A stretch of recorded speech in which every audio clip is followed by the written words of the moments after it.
Welcome to a very special episode of Red Moon Roleplaying, where you will hear Hjalmar and Craig play the soon-to-be-released Swedish horror RPG, Chock, Åter från Graven, by the dark minds at Eloso Publishing, who are also the company behind the upcoming Swedish version of Call of Cthulhu. The adventure you will hear us play today is called The Frozen Dozen, and is written by none other than the very talented Anders Fager, who you may remember from our Taroticum prequel, Faraday. Our GM today is none other than Björn Flintberg, who is the man in charge of Eloso and who has been a big supporter of Red Moon Roleplaying since the very beginning. Now, let us take a trip back in time to Sweden during World War II.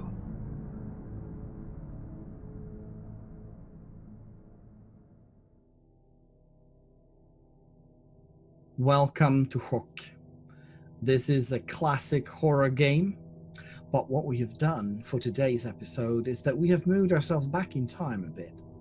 Back to the World War II era, which in Sweden was quite different than the traditional setting. Sweden was neutral and maintained its neutrality throughout the war, but the war was still very present in people's lives. There was rationing and the windows were covered and so on, and cars were impounded for use with the military. And so it's quite an interesting era where nothing is as normal, but you still sort of try to go by your daily lives. And so we will play a scenario called 12 Forgotten Men. This is taking place in 1941. And what is happening is that the characters that you will present to us soon are based in a small city which has an infantry regiment, a city called Östersund. And you have all volunteered for a special mission. And you haven't really been told exactly what it is, only that it's crucial to increasing the defense capabilities of Sweden. Because in 1941, of course, there is ramping up. And in a few months, actually, which Sweden doesn't know yet, there will be a new front opened up in the war with Operation Barbarossa. So you are at the camp, the military camp outside of Östersund, and you have all signed up for a special mission. It's a field test mission of new trial combat tactics. So do give a little bit of a brief introduction to your characters at this point, so we can sort of get to know them, and then I will move along with the adventure. Well, I will be playing today Private Peter Tallish Nielsen. I'm 23 years old.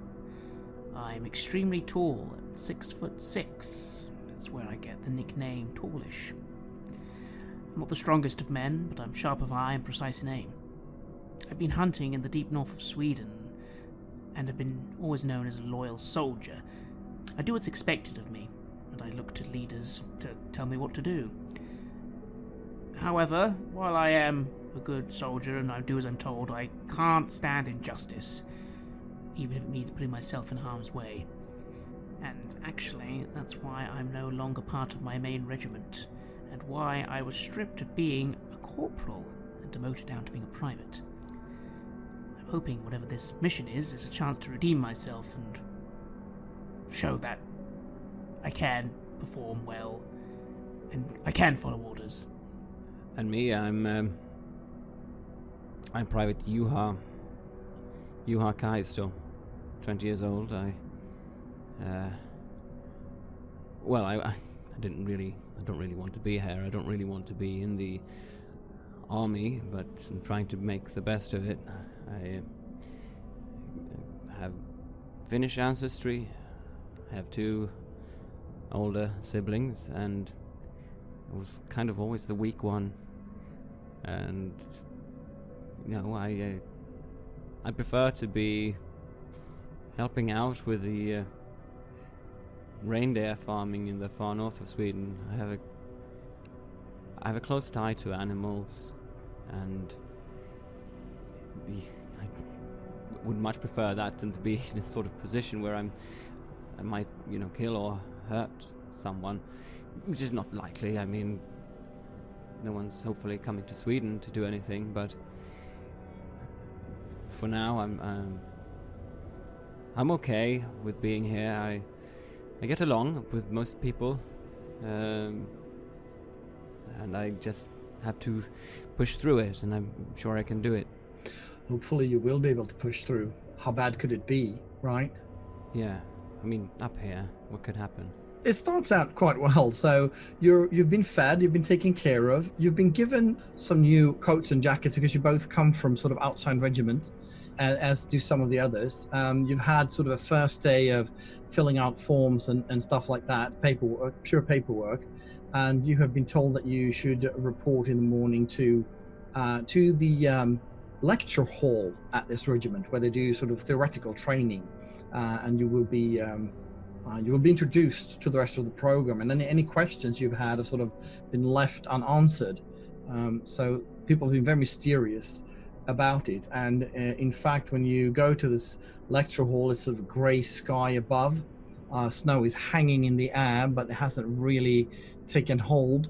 And you've been placed sort of at the outskirts of this regiment for this episode. There's not many barracks here, and it's far away from the gates and so on. So there's even been erected sort of a temporary fence around this area. So two guards sort of nod towards you, and they seem to notice you and let you into the room. And you find a traditional classroom, pretty much, which is filled with 10 other soldiers, and there is a movie projector set up for showing a movie. There's also someone taking notes that you haven't seen, seems to be civilian, and you're ushered to the few seats that are left. And everybody seems quite nervous in the room. They seem just like you, really. They're people from all over. You see that many of them are local, but there are also people from other parts of the country. You can tell. Mr. Alm from Gothenburg and Mr. Lund from Stockholm and so on. First of all, a captain comes into the room. He's quite tall, and he looks everyone deep in the eyes, and he says, "Welcome to the Army Ranger Regiment and to this special field test. With us here, I have two captains, and they will tell you more about the mission itself. So I will, without further ado, give you Captain Anton Lund and Lars Alm." And some poor fellow applauds a few claps before he realizes that's probably not appropriate. So two men come in. They're well dressed. Their uniforms are new and pressed. They laugh about something as they come in the door. Obviously, they've been talking outside. They both smell of smoke, and they wear a pistol in a holster. They come in. They nod to everybody. "Oh, cheer up, everyone," one of them says. "Don't worry. It's not too bad." And I give a little nod, and I'm relaxing a little bit from their laughter and them not taking this too seriously. I mean, yeah, maybe it's just some small scout operation or something. I don't relax, but I'm at ease at least. My uniform that I've also made sure is clear-cut. Yes, you do want to make a good impression. So, Captain Lund sort of takes notes, makes sure that everyone on his list is there, and it says, seems like nobody's missing. So, gentlemen, I will start. I am Captain Lund, and this is Captain Alm, and we will be heading up this operation. We are both veterans from the Winter War in Finland, and from now on, everything that we will do and say in this room is classified as top secret by order of the Prime Minister and the Defense Minister. If you want to leave, you are free to do so. This is a voluntary mission. So I will tell you that now. Please rise and leave if you do not want to take part in this mission. I sit and I hesitate for a little bit, but No, I mean, I'm here now. It would be embarrassing if I was the only one standing up and going out. And I remain seated as well. I'm here to do whatever mission is required. I need to.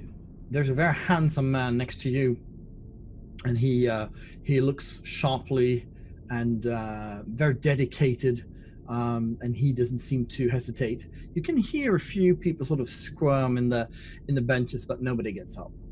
Nobody wants to be the first to stand up. Lund nods after a few minutes, after a minute of awkward silence, and it says, "Good. Now we'll watch a short movie." So they put on a movie, one of those classic things, you know, where you can actually hear the projector go on in the background quite loudly, and you see a documentary, a war documentary about German soldiers.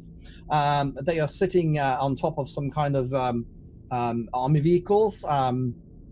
And they're laughing together, and they are handed small canisters with white pills that they all ingest, and they laugh together. And then you can see this troop of soldiers. They cut from scene to scene. They march through the day, through the night. They parachute.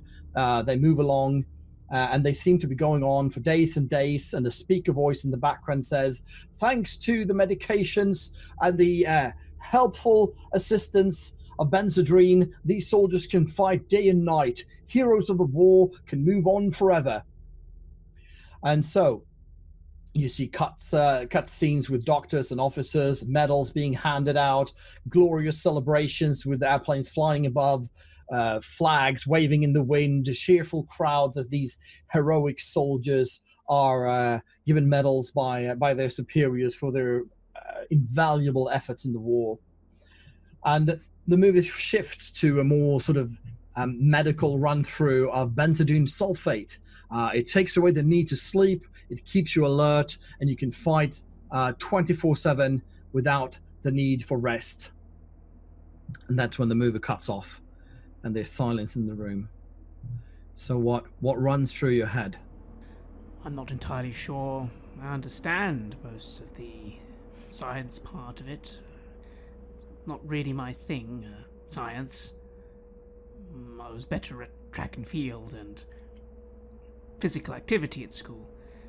But I suppose it sounds interesting. This could be very useful, I guess. Good. That's what I'm thinking.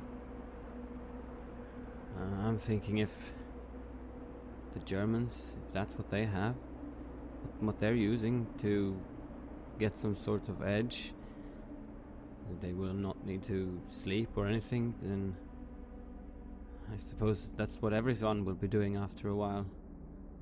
I don't know if it's good for you, but I suppose that's what we have to do too, if we're gonna be able to keep up with them. The captain nods. He can see that a lot of the soldiers in the room are sort of thinking about what the movie has said, and he said, "Well, we will have some tests going on here, and you've all been selected because you have certain traits that the army has found useful for this.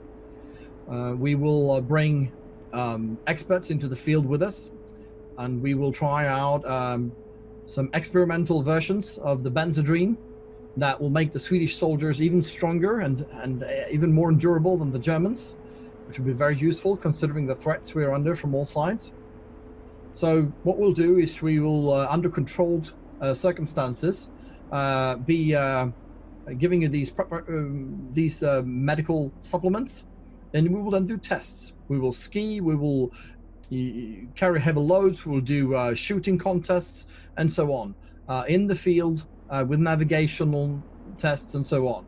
So these will be led by a doctor, and we will then see what these test results show, and if this is something that could potentially help the entire army. Do you understand so far? Sir, yes, sir. And you all join in for acknowledging his instructions. Very well. Here's the army doctor, Colonel Moberg, who will sort of be in charge of the medical part of this.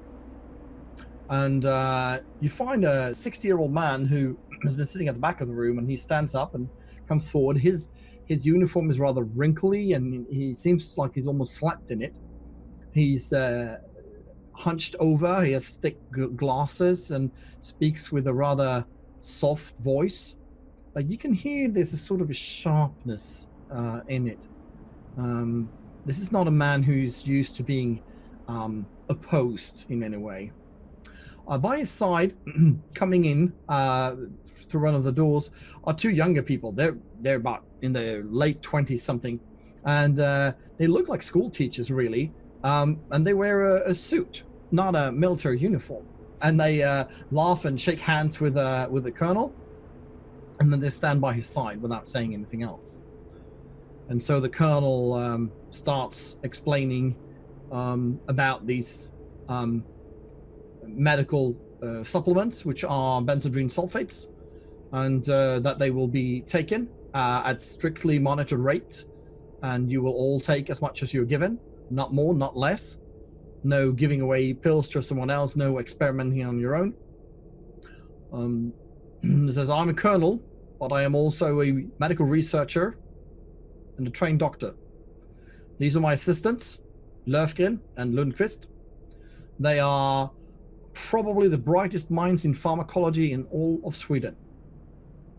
Thank you for participating in this. There are absolutely no dangers involved in this experiment. It is also granted an extra month's pay, and you will be not guaranteed, but you will be able to request your next transfer to whatever military unit you want.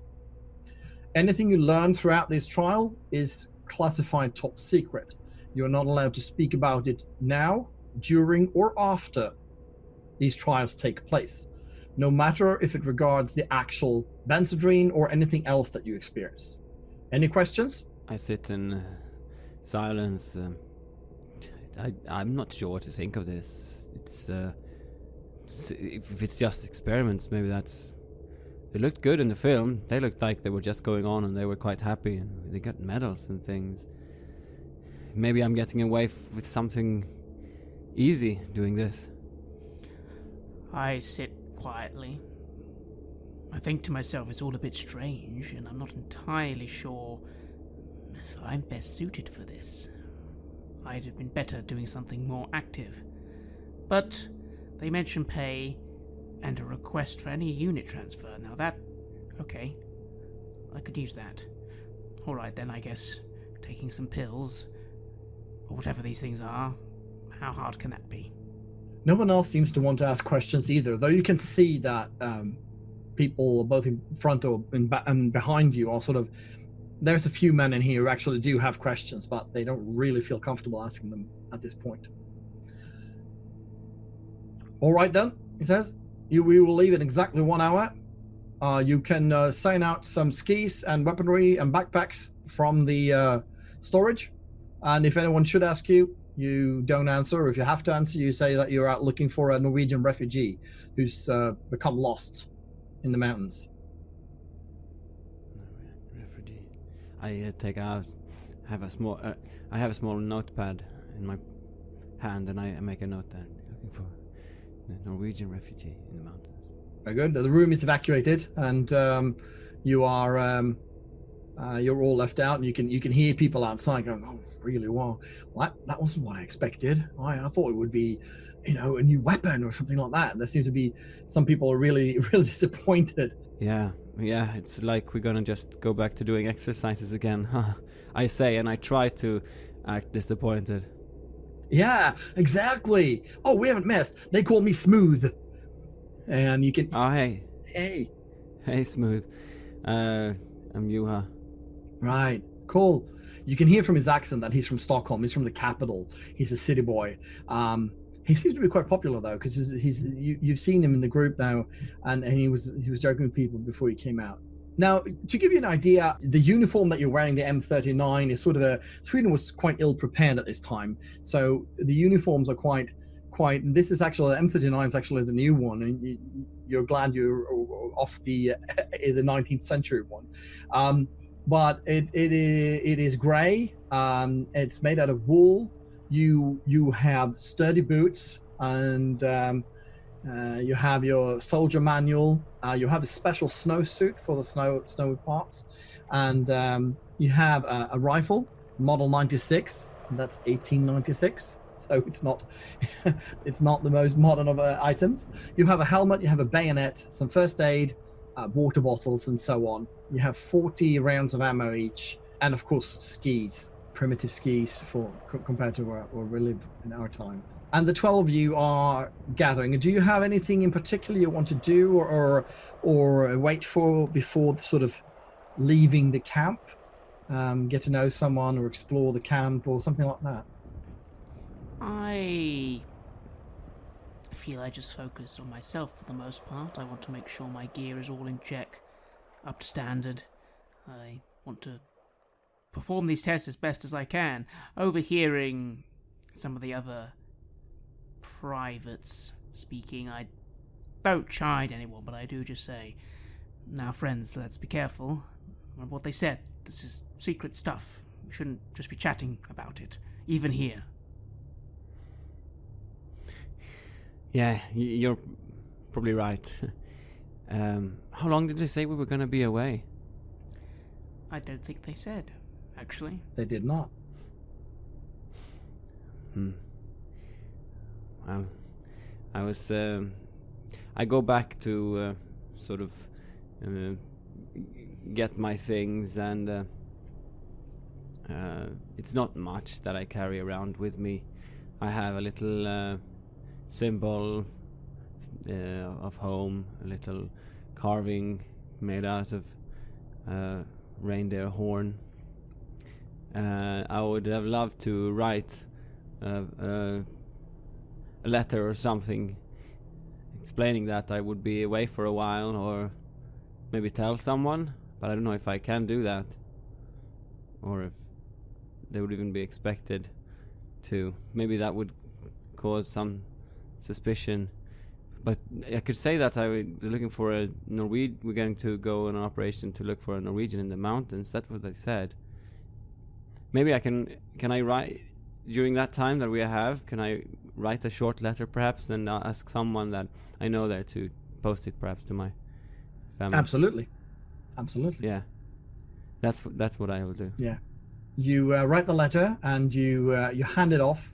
And the best person to do it to, or at least from the ones you meet, is the guy who works handing you sort of the extra pair of socks and stuff when you get your skis. And he promises for a small fee that you pay him to make sure that this is going to be sent off discreetly, so it won't be caught in any reading checks which may occur. I nod and smile gratefully. This is a good one of the good ones. And it should be fine too with handing out a little bit of money now if we're gonna earn extra anyways. So after an hour, a truck arrives, a lorry, and it only has sort of a tarp that protects you from the wind. And there's also a car. Now these are both, as you know, petrol and oil was very much in shortage during the war, so these are run on Yengas. I have no idea what that is in English, but basically you have a small stove at the back of the car and the steams from that will then run the car. It's quite common at this time. Both the truck and the car are run by that. The officers are the colonel and the two young men and the so-called experts in pharmacology are in the car, and the rest of you are in the lorry on the back.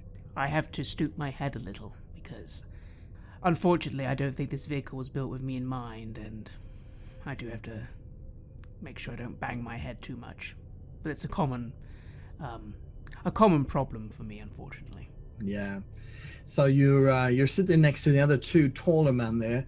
There's a sergeant who's among you, sort of the highest ranked person among the test group. He introduced himself very kindly. He says, "My name is Fjellbacka, and nice to meet you. You're not from here?"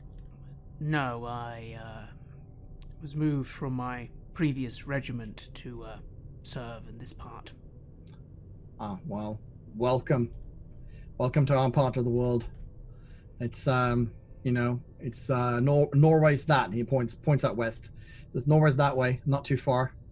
So yeah, the mission we're going on is actually not. It happens quite a lot here.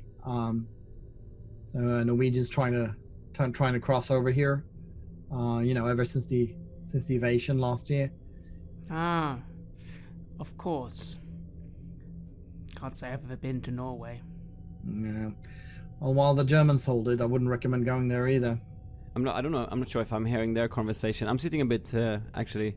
Maybe I'm sitting closest to the opening and looking out at the scenery as it goes by.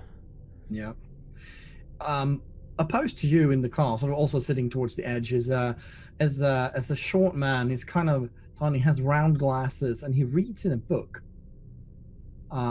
He's the only one who has a book up, and he reads in the book, and he hasn't said much to anyone else. He looks up at you, and you can see almost, is it pity or just recognition of a fellow person who doesn't really want to be here? I see that and I feel it immediately. I'm sort of peeking up, trying to see what it is he's reading.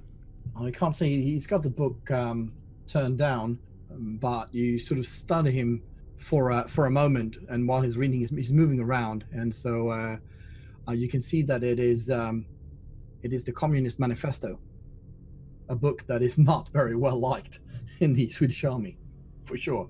I feel sort of pity for him as well. Then he's in kind of the wrong place, but I don't want to consort with him, and maybe that's bad. If I don't know, maybe it's best to stick to myself.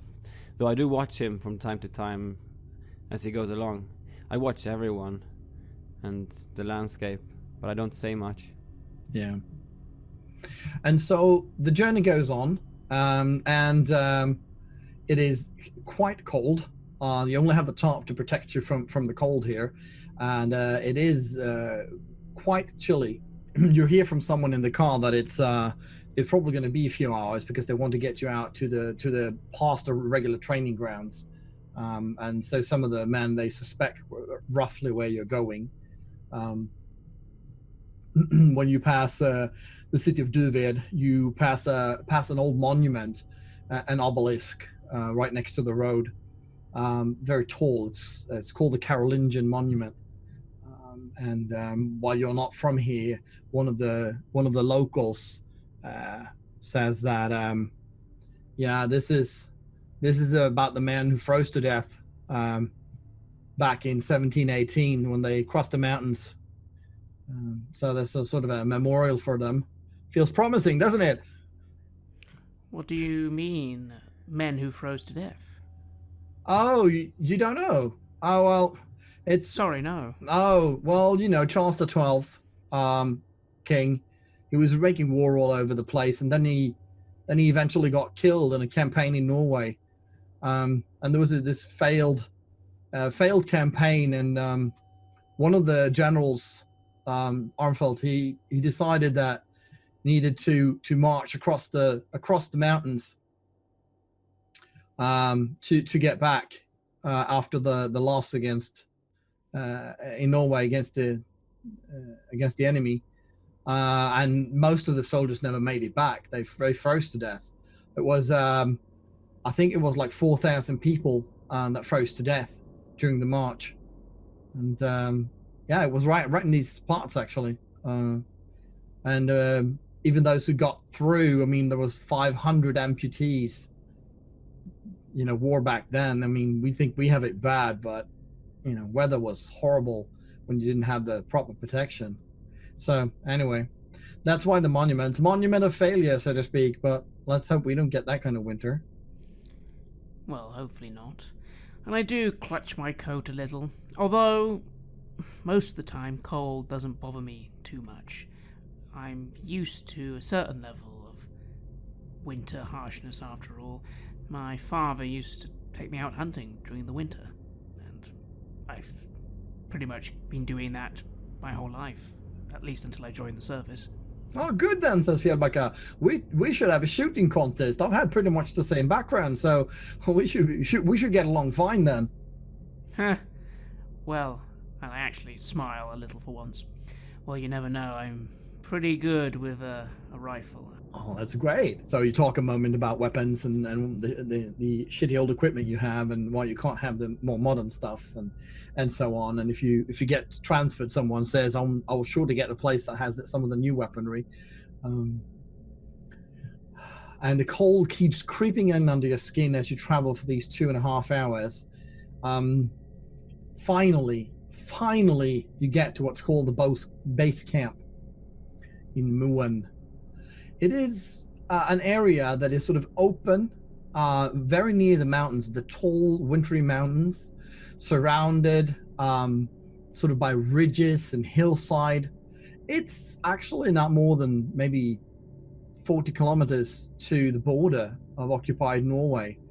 And there's no real road here. It's just wilderness. Dotted around the landscape are some frozen lakes and some swamp that is also frozen, some mires that have frozen, not cold in the winter. The weather is colder here now than back at when you started. You're also higher up in the mountains. And most of the others have actually served by the border at some points and know about the thing. You wave to the Germans, and every now and then there's some Norwegian refugees coming in across the mountains, usually at night.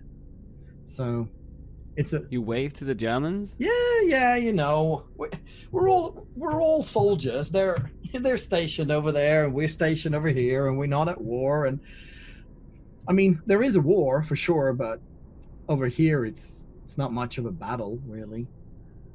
Yeah, I guess none on either side really wants to start fighting unless we get the orders, anyway. I think from the time I've spent with them once, they're just like us. They want to go home. They, want to be with their families or get some other stuff done. I mean, it's all of the generals that really want to fight, and politicians, I guess. Yeah, I guess. All right, man. Look lively. You sort of get sorted in some kind of formation to be inspected, and someone gets berated for not having buttoned their uniform properly, and they then show you around, all while you see that one of the younger men that was traveling, the pharmaceutical man that was traveling with the colonel, is carrying 2 suitcases, and you can hear definite clinking of glass and clucking of liquor in one of them. It seems like not everyone is going to suffer. I mean, I definitely hear and notice that. But I shrug. Superior officers can do what they wish. It's not my issue as long as I do my job correctly. One of the captains come up and says, all right, the building over there to your right, that's where we take the food. There are 3 barracks. There's an old hunting cabin here. There is no electricity. There is no phone. And probably the lavatories are frozen. The well is frozen. So if you want water, you melt the snow. Food is here. Make sure the stoves are up and running to get a little bit of heat in the barracks. And the officers will be in the hunting lodge, and the rest of you will sort yourselves in the small barracks. And we will leave for the first test in the morning at dawn. So for the rest of the evening, you are free to do what you want. Dismissed. For a moment, I'm a little unsure on what to do, really. Again, this is all seeming so... not what I was expecting. It's almost like a training exercise. Okay, I've done plenty of training exercises already. I feel for a moment a bit of embarrassment knowing that I really shouldn't even be here. I was a corporal, but I put it aside. Since you stand there and sort of think about it for a moment, and perhaps... you two as well, you are a little bit unsure of what you're doing. You are sort of the 2 of the people that are left behind as most of the people head off for the barracks. So the 2 younger men, the pharmacy specialists, come up to you and say, hi guys, could you just give us a hand here? That would be really appreciated. Oh, yes, of course. So, are these is this the medicine? Yeah, exactly. These 2 crates here, we need to get them in the dining room. Oh yeah, okay, of course. I start try to help them immediately. kind of curious about this. It's sort of looking at it, seeing if there's anything that I can make out from just watching it or even smelling it, but not like obviously. I go to help as well, although I suppose I'm far more professional about it. I do, however, sort of notice this other young man I'm with sort of looking at the packages very curiously, and I just remark, thinking you can see through the wood. No, but aren't you curious about this? What it is? Why would I be curious? It's probably medical stuff. Yeah. I wonder what's gonna do to you if you just stop needing to sleep. I suppose, I don't know, maybe it's a bit like having a lot of coffee or something. Yeah, probably. Huh. Maybe it's good, and maybe it'll be make me better at shooting, carrying things. Don't worry about it. One of the guys says, it's going to be fine. This is nothing. We've tried worse things than this. This is just sort of, we have to scale it down a bit now that we're doing a sort of a larger scale thing. We always try everything out on ourselves first, and hey, that works fine. You tried it? Yeah. What happened? Well, you stop getting tired, really, and you get a little bit more focused because of it. And then we'll see. Well, we haven't tried sort of an extended sort of try for days and days. We're actually pushing ourselves. We're not that physical, as you can see. So we'll see what it goes on when you actually push yourself. But you get really sharp for a bit. The problem is you don't really sleep well when you do sleep because of how it works. Yeah. Okay. How long are we gonna do this for? The idea is we'll be out for a week, and we'll see how that works. And we have an option to extend for a second week if we need to, but the idea is to get it done in a week. So it shouldn't be too long, and you get a month's pay for it. So don't worry. If you want more stuff later on, we'll be taking names because we have a lot of stuff in experiment, so to speak. A lot of testing. Yeah. Well, tempting, friends, but I don't know. I'm not sure I'll be here for too long after this. Oh, well, here we go. Once you've carried their stuff in, and it's both the medications and some food and also some laboratory equipment, so they have quite a lot of stuff with them. While you're carrying the last set of boxes, they sort of go out and they both stuff a pipe with tobacco and start smoking their pipe. And when you come out, and they're sort of deep in this very intricate discussion about medical, some kind of medical chemical concoction that you can't really make heads or tails of. It's really, really complicated stuff on a level that you don't even understand what they're talking about. I don't even try. It all just goes straight past my head. I didn't do very well at school when it came to things like this, so I don't even bother trying to understand. But I let them speak. It doesn't bother me.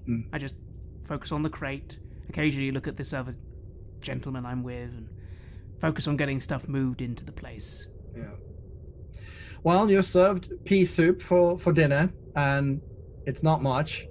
And you then, both of you get beds from one of the barracks, along with Fjällbacka, the sergeant, and the young man that was reading the Communist Manifesto.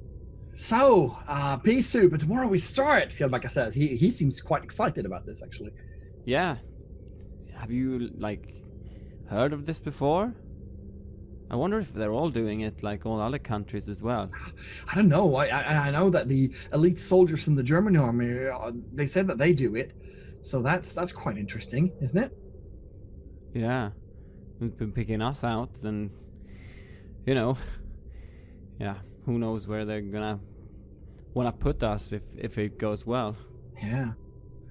So he pulls up a map that he has of the area, and he shows you on the map that you're right now, you're quite close to a frozen lake, and then you have the mountains to the west and southwest, and they stretch up all the way over to the Norwegian border. And there's basically, I mean, there's not a road in sight. There's nothing.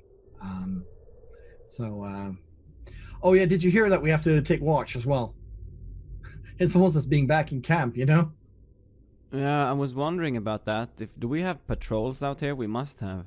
No, we don't. We're actually supposed to be the patrol. So yeah, I know. We each get to do 1 hour. I mean, not that I'm complaining or anything, but is that really necessary? I mean, we're out here in the middle of nowhere. What's the... other than for training purposes? I don't know, he laughs. I guess the officers makes it feel like they've got control over us or something, but I couldn't agree more. There's not really anything to defend here. So, but, you know, orders is orders. I think one of the captains is going to come by, and just as he says that, it knocks on the door, and the captain comes by with a bowl, and there's some paper notes in it, and you each get to draw sort of a number out of it, and that's your watch. I have to admit, I'm not keen to be the first out, but I'll reach out and take my chances. I take one as well. I'm not really nervous about this. It's better than just marching anyways. Yeah. Well, Peter, you get 1 a.m. to 2 a.m. And unfortunately for you draw the wolf's hour, 3 to 4 a.m. Oh. It's hard to find rest. The weather has cleared, but that also means that it's much colder here. And it's hard to fall asleep because the stove has just barely brought the temperature above freezing in here. So luckily, 4 people in a small barrack helps, because the body heat will heat it up. But it really is hard to get some decent sleep, and it's very, very quiet. Now, you've been in the wilderness before, of course, but this is an unusually quiet place. That's a bit strange. I suppose when I actually have to go out for watch, I might actually be interested in just observing, seeing there must be some sort of local game or wildlife nearby. Yeah. Surely. Well, when you take your watch at 1 a.m., you haven't really fallen asleep before that. Even if you tried, it's really hard to go to sleep. But you're waking up by one of the men from the other barracks, and you go out and stand and freeze. You walk back and forth because it's impossible to stand still. You round the camp, and you do hear both owls and birds, and you think you can hear maybe some moose or something, some kind of larger animal in the distance, but otherwise it's quite quiet. And then all of a sudden that quiet is broken by some laughter from the hunting cabin where the officers are located. You can see the lights are still on in one of the rooms. It's strange they'd still be up, isn't it? Mm. I sort of frown a little to myself. And I'm due to walk by there anyway. I will, as I'm patrolling, just see if I can hear on the wind or see what's going on. Yeah. So you sneak a peek into the window, and you see that inside are the 2 young men that you helped out earlier, the pharmaceutical experts, and they do have a tray set up with a selection of 3 syringes, and they've sort of tucked up their shirts, and they're taking turns injecting stuff into their own arms, and then they're laughing and taking notes, and one of them is actually quite disoriented and seems to have trouble with his balance, and the other one is laughing at him quite loudly and taking notes and saying something about, I think that was too high of a dose, my friend. Meanwhile they're having some shots of whiskey. I kind of just shake my head, thinking to myself, is this what scientists do? Doesn't seem very professional, doesn't seem very military. I don't have time for this nonsense. I'm going to turn away and get back to my patrol. So your watch is very quiet. They've gone to bed by then. But you do feel towards the end of your watch, you can feel that there's a presence coming on, and perhaps it is that thing that you have with your connection to nature, but you sort of can feel that there are wolves fairly nearby, not just around the corner or something. It's further away than that, but you can feel almost like a hunger at the back of your head, and you know it's not your own. Everything is dark and quiet. Have I heard any animal sounds at all, or is it that deadly quiet still? Or? It's been deadly quiet for you when you're up. While Peter was up, there was still some movement and some birds, but you have the watch between 3 and 4, and it's quite quiet out here, especially and probably because of the presence of what you can feel, a predator moving in the area. Is it? Yeah, probably just wolves. I don't know. I've obviously seen wolves. They never come that close to humans anyways.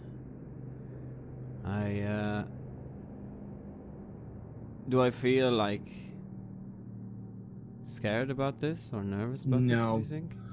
You don't get scared in that sense. I mean, you're more uncertain around humans than you are around animals, because animals you get, they're logical and not irrational. They're driven by their instincts. So yeah, I think more than anything, I feel almost like I am in company. Yeah, I feel them, and maybe they feel me too. Yeah, you're not sure, but it certainly feels like that, because you can almost feel this predatorial hunger that moves about, and after about an hour or an hour and a half, or after an hour when you're about to get off your watch, you can feel that it's moving away again. So you can go to rest without having to warn anybody about wolves or whatever it might have been, maybe a wolverine. But you feel that it's moving away from the camp again. But it was nice to have some company. Yeah, it did feel nice. So morning arrives. It's a bright and brilliant morning. You get some really nasty coffee because it's ration, so it's actually just pot coffee, and the rest is some kind of roasted and ground grass, probably, and some hard sort of bread biscuits. So you're actually quite hungry, even though you get some food, and you're asked to come into the dining room, all of you, and the colonel comes in, and so does the 2 young men that you, Peter, spotted during the night. They seem quite fresh and alert. There's no hangover or any other sort of trace of whatever they've been doing during the night. All right, says the colonel. Stand up, take your shirts off. I know it's cold, I don't care. And he pulls out a stethoscope, and together with the 2 younger men, they sort of listen to your hearts and check your pulse. And then you get to put your uniform back on, and they pull a scale in, and everyone has to go on the scale and take down your weight, uniform and all. And then they say, well, everybody seems normal, more or less. Nobody laughs. He nods to the captains that are in the room, London Arm, and they say, all right, time for the first physical test. We will make sure you do some push-ups here. We will have a little competition. So we'll go ahead and we'll see who who will earn double rations today.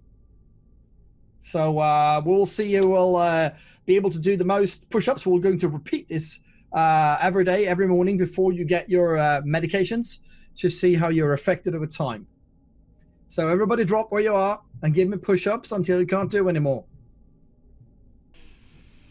Well, I take a few breaths, get ready, and I will set into the activity quickly. I'm used to this, and it shouldn't be too hard. Shouldn't be too hard. Well, let's do a little test then, just to see how you're doing against the others. So both of you roll your 3d6s. This is a test versus Constitution. So you add your Constitution. If you have the skill of athletics, you might add that as well. If you don't, then you just add your Constitution. And you tell me what number you end up with. So I roll 11, and then I believe, as I'm a specialist in athletics, is that a +4, which would be 15. And your Constitution, your stat? Is so one more +1. then. So 16. That's a good result. I start quite hesitantly, but as we get going, it's kind of good to feel the blood rushing to my muscles, and I start breathing hard, but I keep going anyways. I roll 14 with all my modifiers. 14, that's good, considering your constitution. So you do actually quite well as well. You keep up, Juha, with the others. You were perhaps not destined to do so, but you do keep up with the rest of the team. And as for you, Peter, you go on almost longer than anyone else. It's just the sergeant, Fjällbacka, who keeps pumping. And at the end, you're on opposite sides of the room, and sort of he raises his head while the sweat is breaking on both of you, and he looks you in the eyes and he smiles widely, and you can tell that he's really enjoying this sort of friendly competition. There's no malice or sort of anything like that. He's just having fun. He really likes this. And that's fine. That's fine. I can appreciate a bit of friendly competition. I keep going as well. I just want to prove that when it comes to this, I am prepared. Eventually you do have to succumb, because he is apparently he does this with his spare time. So when you feel like you can't do another one, he still goes on, and to show off, he goes on for another minute after everyone else has stopped, just to sort of mark his territory. And I, have to give in, and I rub my arms, and well, I did my best, but admittedly I've more about the endurance than the actual strength. I think he's even probably a bit of a bigger man than me, isn't he? He is. He's wider and more muscled, for sure. I'm quite happy being in this new company not to have immediately shown me as the weakling, as it always has been with me and my older siblings. Hey, you did well. You can see that the captains are nodding appreciatively. I feel good about that. I smile as I see Fjällbacka keep going on. I still catch my breath as he finishes. After that, you all get to stand up, and you get a small white pill, and the doctors hand it out and say, all right, this is your first dose. Go ahead, here's some water, gulp it down, and we will continue to see what happens with you. I take the pill, I give it a look for a few seconds, and then I, again, don't think about it much. I just take my water, take my pill. And I take it and I taste it shortly in the mouth before I take the water and swallow it down. Yeah, you don't feel anything. It's, it's just a pill. It doesn't really seem to affect you at this point. So they say, all right, so now we will go out and do our first shooting exercise after we've had lunch. And yes, it will be pea soup again. So you have lunch, and you're supposed to go out for a shooting exercise, but to make it more difficult, you're skiing all the way out to the shooting range while the captains will take the car up. And I feel tired already from that exertion. I hope this stuff will work. I don't know if I ever taken a pill before. How common was that? Not at all, actually. Unless you were very sick.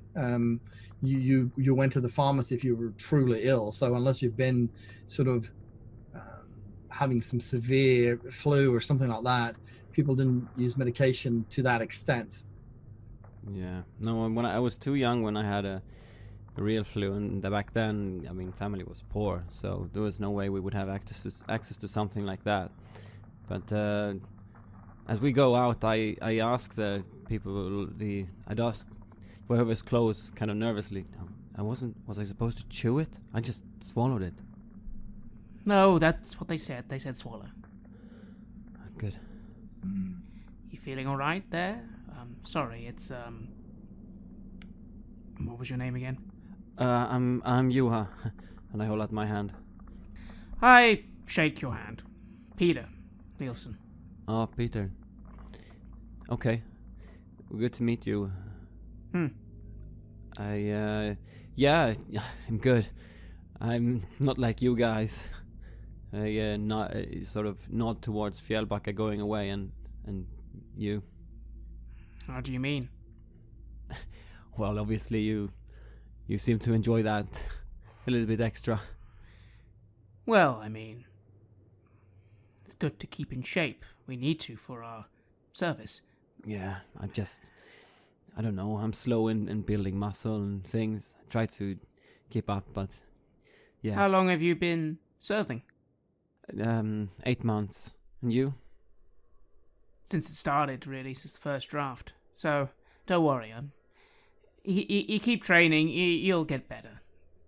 I look at him a bit surprised, and I look down involuntarily at your collar, where your grade is.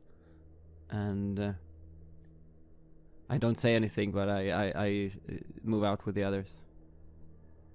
I notice you looking, and I don't say anything either, but I just nod and get the skis ready. You get the skis ready, and the skis are they're quite primitive compared to modern skis, of course. What are you supposed to do? I mean, it's what you've got. And so it's about 3 kilometers out, and you tie them around your entire sort of boot, and travel up towards the shooting range. And there's only one track going up, so you single file up. And now you have for you with your constitution, skiing for a longer period of time is not something you enjoy doing, whereas Peter, you're much more used to skiing, of course, with your background. Well, you both feel that it's not that bad. The weather is actually quite nice. There's about three decimeters of snow depth, and everybody seems to be in a fairly good mood. You hear the breathing, you hear the equipment creaking as you move, you hear the skis towards the snow. You feel a bit focused. You feel like you're really present in the moment, whether that's just, the feeling of being outdoors and at least, if nothing else, this test doesn't seem to be dangerous or challenging, or whether it is the drugs. You don't know. I think my mood does seem improved, to be honest. This is actually almost enjoyable. I like being out in the wilderness. I like skiing. Maybe this isn't so bad after all. I'm sort of surprising myself, especially since I had the late watch and everything. I feel really good being able to keep up even now after that. So the shooting range is quite primitive. It's basically a flat area, and then there's a hillside behind it. There's 15 sort of ranges or rows where you can lie down, and you get to shoot. Ammunition is handed out by the captains. The 2 young ones, Löfgren and Lundqvist, are taking their notes. And you hear from some of the other guys. There's this one called the Troll, who's also quite big. He says, "Oh, it's no use really. Nobody can beat Fjällbacka's record. He's been doing this forever." So because Fjällbacka is actually from this region, so he's been shooting on this range for a long time, and his record is actually posted on a small sign next to the shooting range. I feel just a little bit of bravado as I go up to look at that record, and I go, "Really? Well, you should never be complacent about things. What is this record?" Well, it's a score of 300 in 3 series. So it's a 298 out of 300 in a 300 series. So it's quite good. But you could try for sure. So we're just going to do this test real quick. So what you need to roll here is your agility. It's a test against agility, which governs firearms, and you add that. And if you have firearms, you can add that as well, that bonus. So put those 2 together if you have them, and then roll your 3 d6s, and let me know what you end up with. Well, I'm a bit of an amateur. I've never been good at shooting either. I mean, I don't know whatever I'm good at. My whole life I never really feel good at anything, but it's something about today. It's just going really well. I roll 17. I get up to the range and I just take a moment, take out my rifle, check the sights, check the ammunition, And I just sort of wait. I actually wait for a few minutes, maybe getting a bit of a strange look from some of the others, like, why hasn't he started yet? But it takes time to find your target. It takes time to feel the wind, feel the direction of things. I roll a 21. You put shot by shot to the middle of the board, and since you start a little bit after the others, you also finish a little bit later than they do. So towards the end of it, first the officers go up and down, the two captains and also the two pharmaceutical experts who go back and down, back and forth for the people, and sort of stop by someone who's doing poorly or doing very well. They nod, approvingly with Fjellback, and then they come to you, and when you're halfway through your series there, you notice, well, you don't notice probably, but the people around you notice for sure that both the officers and both the experts are standing just behind you, all four of them, and just watching you do sort of the dream run of your shooting. And you can see that it actually probably shakes Fjellbacka, because he's shooting well, but and he's shooting better than most of them, but he is not anywhere near your skills. So while all the soldiers do really well in this competition, it goes on for actually quite a while. You can tell that everybody gets an above average and do quite well, and get approving nods. But you actually, one of the captains come up to you, when you're done with your series, and you shoot quite fast, whether you're nervous or not, but you feel that when you're in the mood, you've hit the zone, and you do your excellent scoring. And he says, well, that's very good, soldier. I'm very impressed. Thank you. It's funny, because for a moment I did forget everyone else was there. I kind of felt for a moment more like when I was out with my father in the woods, and how'd I do? That's the way to do it. Just zone out everything else and focus on what you're doing. That's perfect.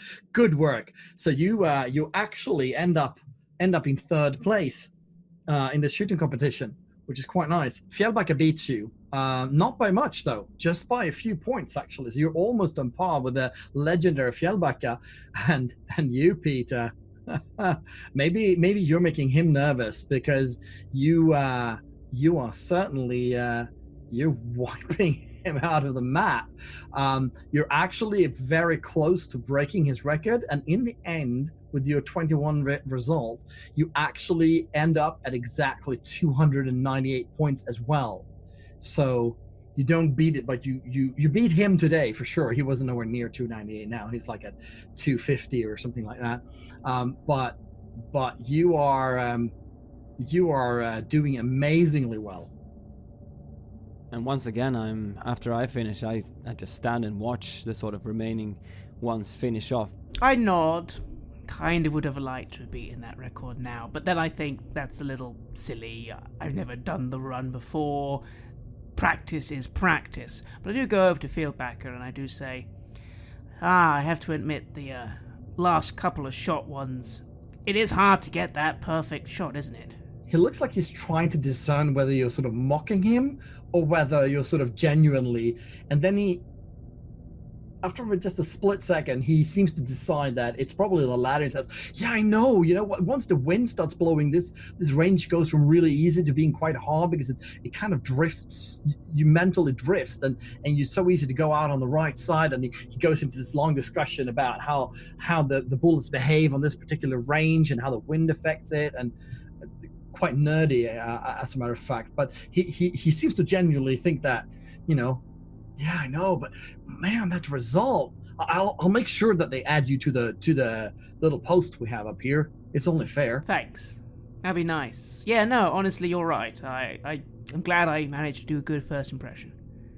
And I actually enjoy the conversation. I actually like this man. I'd like to think I could beat him at shooting one day. But, I'm not going to beat him in everything, and that's fine.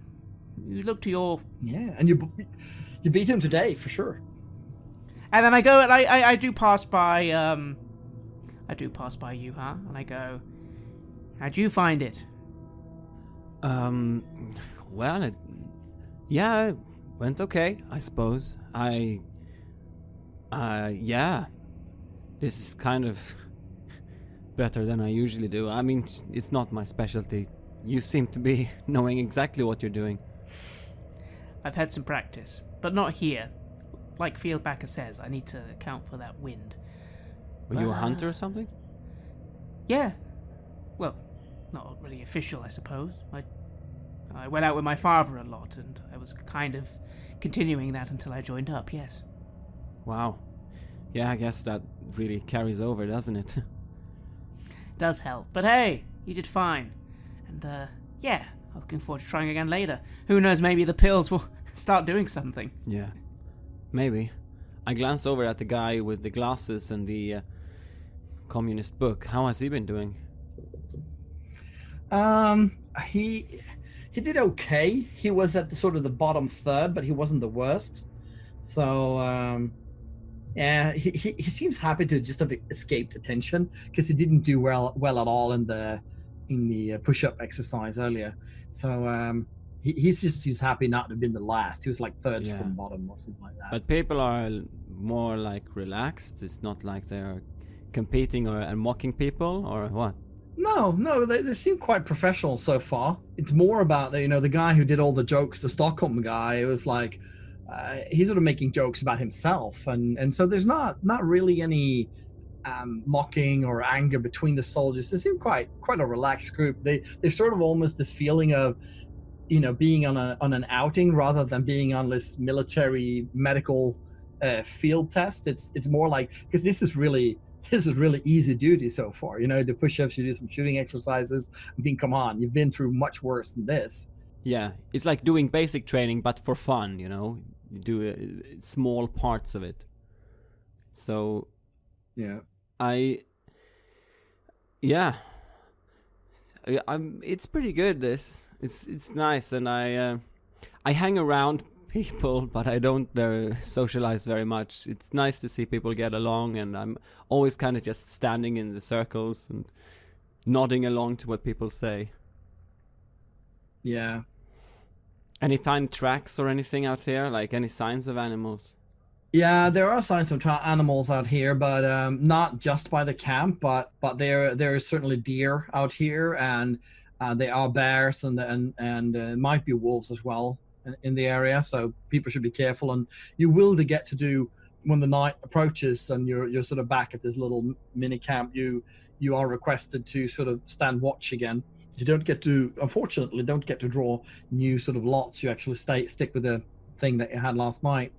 So it's another cold night, and it's clouding up during the night, and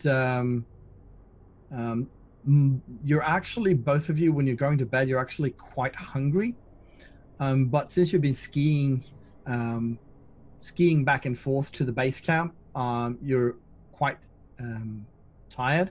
So at least you can fall asleep, but the stomach is growling a bit. Now, who had the first watch, the 1 a.m. watch? Yeah, that was you. So you stand watch. It's quite a normal watch, and there's not really much to report. But as it ends, and you're sort of getting ready to go to get exchanged, nobody's coming to sort of take your. You go in to see what's going on, and you see that the guy has the watch after you. He's still lying in his bed, and he's not dressed. He's like dressed for sleeping in underwear and so on. And you can see that his eyes are wide open, but you can't tell if he's sleeping or not. He doesn't seem to be aware that you're standing watching him. That's a little strange. I kind of just start looking around. Again, how many other people should be in this bunk? So this is in one of the other cabins, and it has four people in it. You have 4 people in each, and the other people are there. They're all sleeping and snoring, quite frankly. The troll is to your left, and one of the other guys, the funny guy, is up there. But he's lying. He's got the bottom bunk bed, and there's 2 bunk beds, one to your left, one to your right, and he's just lying there flat on his back, hands by side, sort of on top of the cover, He's wearing underwear, sort of like a thin shirt, undershirt, and some long woolen underpants. And he's staring. His eyes are almost glazed over. For a second there, you're wondering, is he dead? I kind of feel a little uncertain, and then I feel my training kicks in, and I go to gently, make a noise first of all near him as I get closer. He doesn't seem to react. You can see now that you get closer. It's quite dark, but you still have the stove that's burning that keeps the heat. And that's one of the things that you check every now and then when you go watch, by the way. So you check that the fire's not getting out of control in a way. Put another log in or so on. Keep the fire burning. But you can see now that you get close in the light of the stove. It's sort of a dim light, and it smells sort of the wood in the cabin. And you can see that his eyes are indeed glazed over, but you can see that his eyes are moving rapidly, side to side to side. Well, he's not dead. This is silly. I go to shake him awake, saying sort of, hey, come on, it's... Yeah, you shake him, and then he immediately blinks, and he sort of sits up and goes, What? Sorry, it's... Why are you waking me time up? to swap shifts. You kidding me? I just went to bed. Well, it's not my fault you went to bed late. Come on. You alright? What do you mean? What time is it? It's 2 a.m. What? Can't be. Oh, man. Oh, he grumbles a bit, but he goes up, of course. He looks outside. He knows it's really, really dark. So he goes up reluctantly, grumbles about not getting any sleep in this bloody camp. Hey, you feeling alright? You looked a bit like you were having a bad dream or something. I don't know. It was snowing, and it was really cold, and our clothes were like torn, and there's a lot of people. It was more than us. It was much more people, and it was really, really cold, and I just wanted to go lie down in the snow, and I just wanted to get home, and we were lost somehow. And I can't recall it. There was a cabin or a lodge or something like that with a light in the window. And I remember I felt really, really hopeful that maybe we could get warm. And then you woke me up. Oh, all right. So, yeah, sounds like a weird dream. Maybe you should tell the scientists about that. Anyway, go on. Get to your shift. Okay. Yeah. Go to sleep. Oh, sorry for yeah. And so you go to bed. Now, as for you have a dream of your own when you're sleeping, and you're actually in your own father's hunting cabin that was deep in the woods. It's where he and your older sister and your older brother went when he was doing forest work, cutting down trees, logging. And you all got to come with him and stay up there and help. And naturally, the other ones were much better at it than you were. You were youngest and weakest. So you're in the latrine, and you're about, 5 or 6 years old. And so you're sitting there, and you're afraid of your father, who's been drinking again, and it's all dark and very, very cold, and you have a candle with you, but you don't dare to keep it light because he'll find you. And a dream seems to go on forever. You can hear footsteps, dark voice. Where are you? You can hear him walking around outside in the yard in the snow. Where are you? And I hold my candle tightly. I try to make myself as small as possible, hoping that he won't find me in here. If he does, I'm hiding up in the corner next to the hole. Come on! We're cold out here. He knows that I'm in here. Yes, Okay. Alright, and I unlock the door and I go out. And you come out and he pulls you up. He's a tall, big man, and he slaps you a few times across the face. When I come knocking, you must open the door. When I come knocking, you must open. When I come knocking, you must. And then you wake up. I wake up with a gasp, and I feel like my eyes are watery. And I sort of just breathe out, realize where I am, and I'm here with these people. And it feels better. This is better than being with a family. These people here, we're all here in sort of the same way. Maybe this is not so bad after all. Maybe it's better than going back. And I try to get an idea of the time. You can hear that your friend Peter's just come in from his watch. So it should be just after 2 a.m. Okay.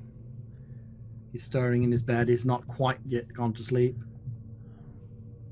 I murmur, I'm gonna go out and take a piss. How was the watch? I look a little distracted. I probably am suddenly feeling a bit tired as you sort of speak to me, and I just say, nothing to report, of course.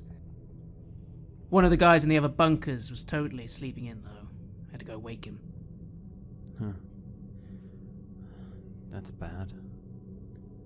Shouldn't let someone wait for him. I Sorry. know, right? I know. Oh well, whatever. It doesn't matter.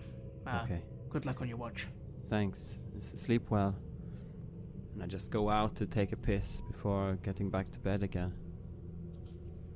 Yeah, you don't get much sleep between 2 and 3, and then your watch is uneventful, and so in the morning, you can see that several of the others are looking quite tired. You're getting bread and coffee in the dining hall. The weather is worse. There's some snow coming down, and the sky is all grey. You can hear when you sit and have your food. A lot of people have had nightmares, and the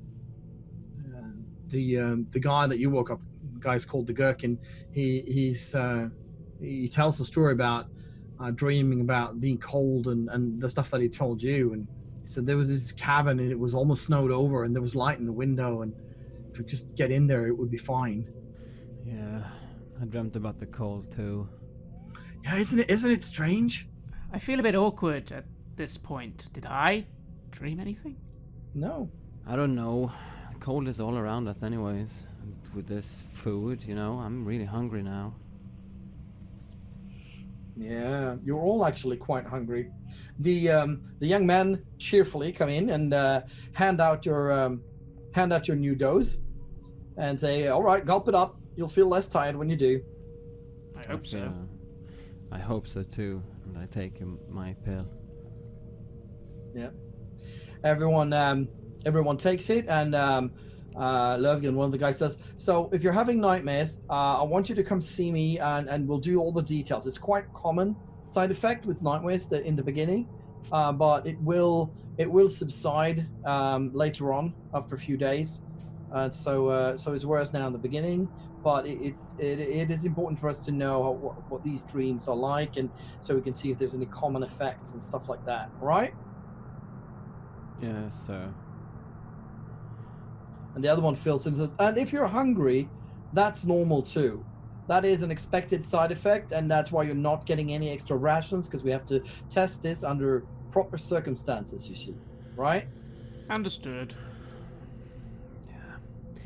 And I'm not going first to report my dreams, because I don't know, it felt like it's kind of embarrassing to talk about. So unless I get called in, I'm probably gonna try and evade it. Yeah. or you don't get called in, so you don't have to talk about your dream. They seem to be quite busy with the 4 or 5 men that do come to them. You also get to do before the taking the pill, you do your regular push-up exercise and so on, and it pretty much looks like the last one you did, Fjällbacka and Peter competing for the win. And this one you actually beat him again, so one of the guys makes jokes about that his impeccable reputation is taking quite a few dents now with this guy from the north coming to threaten him. I try and ease that off a little, and I say, now, I just got lucky today, come on.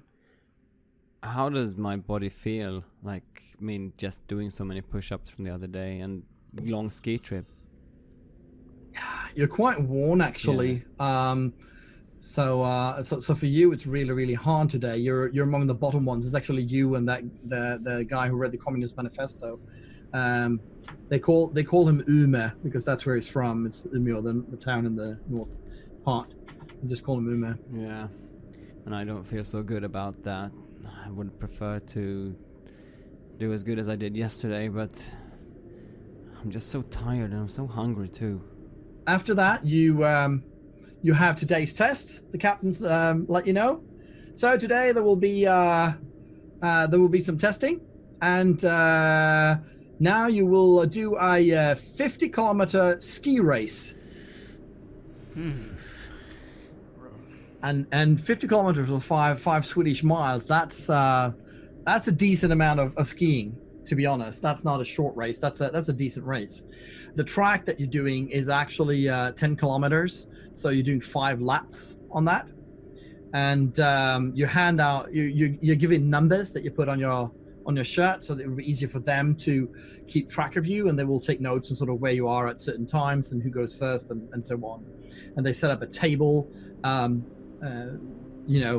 by the side of the course, and you can see that one of those boxes containing alcohol is also carried out to the checkpoint station. So that they will keep warm, presumably.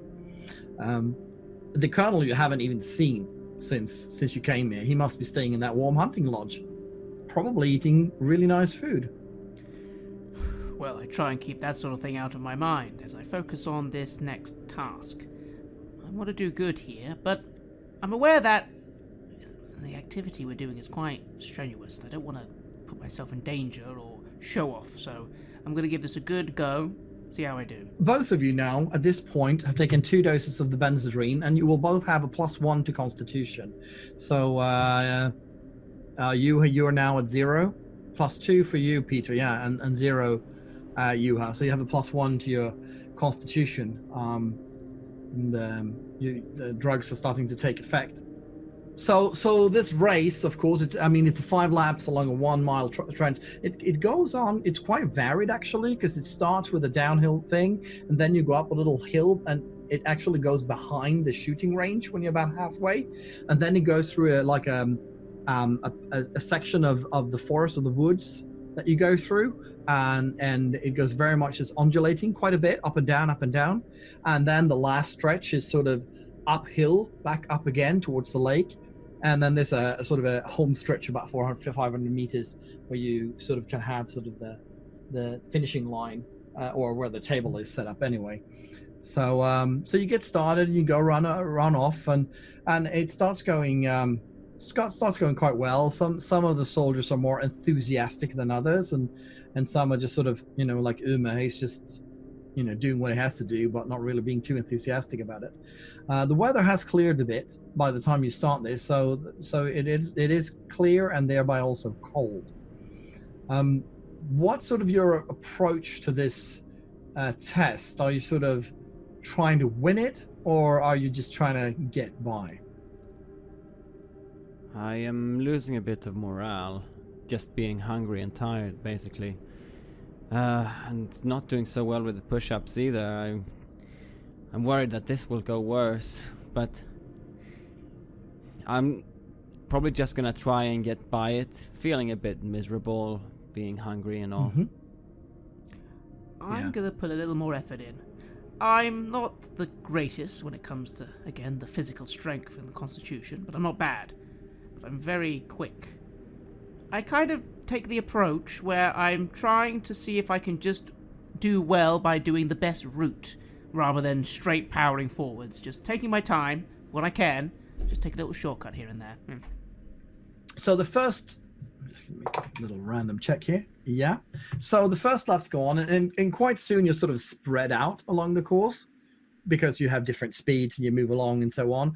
And they actually let you go by about 30 seconds to a minute margin because they want to be able to study you. So when they release you, when you start, they actually don't release all of you at once because it's just a single, or it's 2 tracks that go side by side, and then you can find your way going off piste, so to speak, as well. They haven't told you you're not allowed to. You just have to go around the track. Peter, you're sort of trying to take the clever route, and you've noticed on the second lap time around that when you're going through the woods, there's actually a shortcut you can take that would save you almost half the time that you go through there. And so on lap number 3 and onwards, you decide to go take that route. But I would like you to make a roll for me, and this is a test versus intuition. Oh dear. And you can add your wilderness score to this if you have that skill. 10. 10, yeah, that's not even enough for a partial success. So you do save some time, at least you think so. But what happens is you go through this steep portion. I wouldn't call it a hill, but this is a steep section in the woods where you go down, and you sort of stumble a bit, and you lose one of the skis, and it sort of falls down this steep hill, and you sort of have to take off the other ski and go down looking for it. And so you're in this little ravine. I think it's an overstatement, but it's sort of a deep end of the forest, and you do find your ski. It's not that bad, but you do notice when you go down there that the sky is darkened quite a bit, and the snow is starting to fall. Oh, I am furious because I know why this has happened. I took a little risk. Why do I keep doing that? I should have stuck to the goddamn path and did as I was told. This is what happens when you... I don't have time to care. I need to make sure I get back to the track and just finish. I'm not going to win the race now. I need to just make sure I get back safely. Yeah. You climb back up and you lose a lot of time because the snowing is really intensifying, and it's thick, dark, thick snow, darkening skies, and actually you're worried for a moment that you'll actually get lost, even though you're just in this really small portion of wood. But eventually, and you've lost track of time a little bit, you do find your way out and complete sort of the rest of that lap, slightly disheartened, and as you complete the lap, on the wilderness end of it, the snow sort of slowly starts to dissipate, and the sky clears up a little bit. It's still cloudy, but it's much better by the time you come back sort of to the end of the course that is approaching the camp, and with the lake and with everything else. So you do complete the race, but you're not making a great time doing it. Now, what's your approach? You were taking it also fairly easy, just trying to get around the course? I'm gonna try to do well. I feel hungry and tired and a bit demoralized, but I also think about yesterday that, after we did the push-ups, we did go out on a skiing run, and that was kind of nice. So I'm trying to find my way back into trying to enjoy it, trying to see the nature, just be there, and the sounds of the snow under the skis.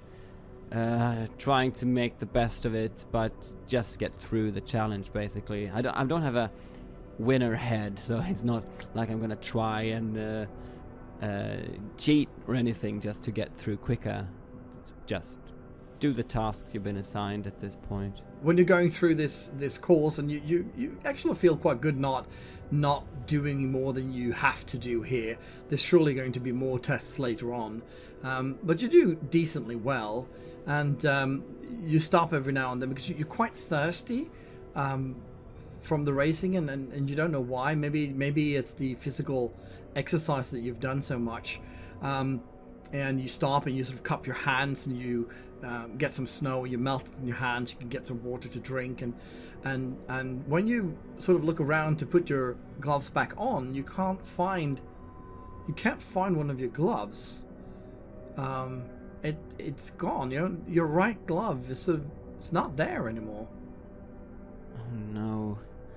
Oh no. And I start patting down my jacket, like, oh, did I put it somewhere in there? No, it's not there either. I look around on the ground around me, and is it like really deep snow, or how is it? Yeah, it is quite deep. It's 40 centimeters deep snow. Then it could just be lost somewhere in the snow. I sort of at random try to scoop up snow around me or dig with my other free hand. Yeah. But I know that if it's gone down into the deep snow, it probably is just lost.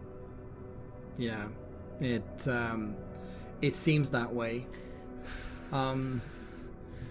You're going to be freezing. Yeah. I'm hoping that I'm gonna have to try and go faster just to keep my body heat up, or I'll have to put one hand inside of my coat and just use the other hand for pushing me along. I'm gonna first try to keep myself warm. Do I have anything else that I can put on the hand if it gets too cold? Not that you immediately think of.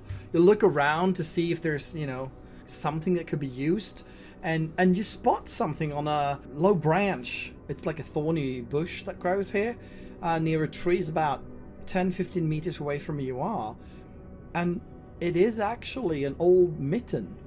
It's an old glove, with no fingers in it, so it's just a woolen mitten.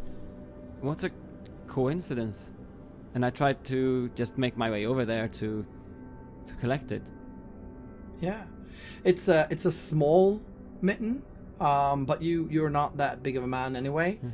But it's even tight for you, and it's very, very old. You can tell from looking at it and the design of it that it's not new. It's not even.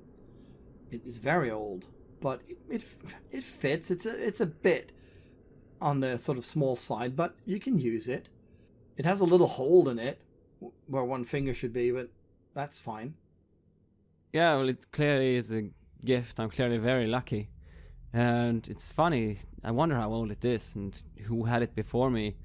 I hope they didn't lose their fingers because of it. And I try it on then, even though it's small. Well, it's better than nothing. It is better than nothing, and you do make it back. Neither of you do very well in the competition, winning wise, but it's and people look quite tired. So Fjällbacka was, of course, the one with the best time by far, and you get questions from the doctor and from the two pharmaceuticals about your pulse and if you had any tunnel vision or if you feel any strange taste in your mouth or something like that. Well, I'll just answer truthfully, I suppose. I didn't work that hard, so I guess maybe I didn't. I'm just tired and hungry. I just feel annoyed. And I actually maybe at one point ask, is it a common side effect that you start taking risks? Oh, that's interesting that you say that. What did you feel that you were taking some risks? Yeah, I thought I was being clever and it was stupid, really. Right. So what happened? I just thought I had sort of good route through the forest, and I just wasn't paying attention. I stopped paying attention for a second or two, and it just made me lose my ski. I had to go get it. I wasted a lot of time. I should have just stuck to the path. Right. All right. Well, the path wasn't too hard to find, I hope. No. I was all right. All right. So you got to get back and get some lunch, some corned beef, some coffee, some hard bread, and you have to cook it yourself. Of course, there's no staff here. People are perspiring quite a lot, and everyone's really thirsty. The corned beef doesn't help really. Some of the guys are talking about getting proper beer and that a lot of people not happy with the with the results in the test. They usually do better in skiing exercises. So, well, at least the weather was great. Do we see them, drinking during the day? No, no alcohol that you can see from them. The two pharmaceuticals, on the other hand, they were not shy at all. They were drinking whiskey when you were skiing. Yeah,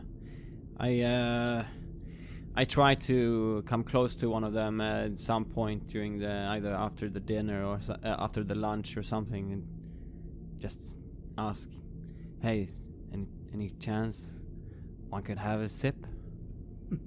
They smile at you, says, "Well, you know what? When we're done with the test, you will absolutely get a sip. But right now, it would sort of impact the experiment." Yeah, I suppose. Okay then. Well, I look forward to that. Yeah. Enjoy the weather. We're actually going to do a second 50-kilometer run after lunch. Oh. I lost my glove, but I found one too. Think about that. Oh, that's good. Yeah. Did you say we're doing a second 50k? Yes, a 50-kilometer again. Are you insane? Yeah. How is my body feeling now? You're tired and you're thirsty, but other than that, your body, it's more mental than physical. Your body seems to be going on and working along. Yeah. Well, I'm gonna make sure I thaw some extra snow and bring some as much water I can as possible. And I also tell the other guys to keep an eye open if they see a glove in the track. Yeah, for sure. So a lot of the soldiers are quite irritated about making another run, because that's way more than you would normally do. If you do one of these things, you usually get the afternoon off. But you don't get an afternoon off. You get a third dose of Benzedrine, and then you go out into the track again. And yeah, you can tell that the mood is quite annoyed. As you get this third dose in, you will now have advantage on Constitution checks. An advantage means you roll the fourth die and you remove the worst one, so you take the three best ones. Oh. But you will get disadvantage on intuition. You sort of start getting less perceptive to sort of the subtleties of people's emotions and the subtleties of people's way of doing things. You reading things between the line, and you're fine-tuned your motor skills, especially when it comes to like tying your shoelaces and stuff like that, will worsen quite noticeably.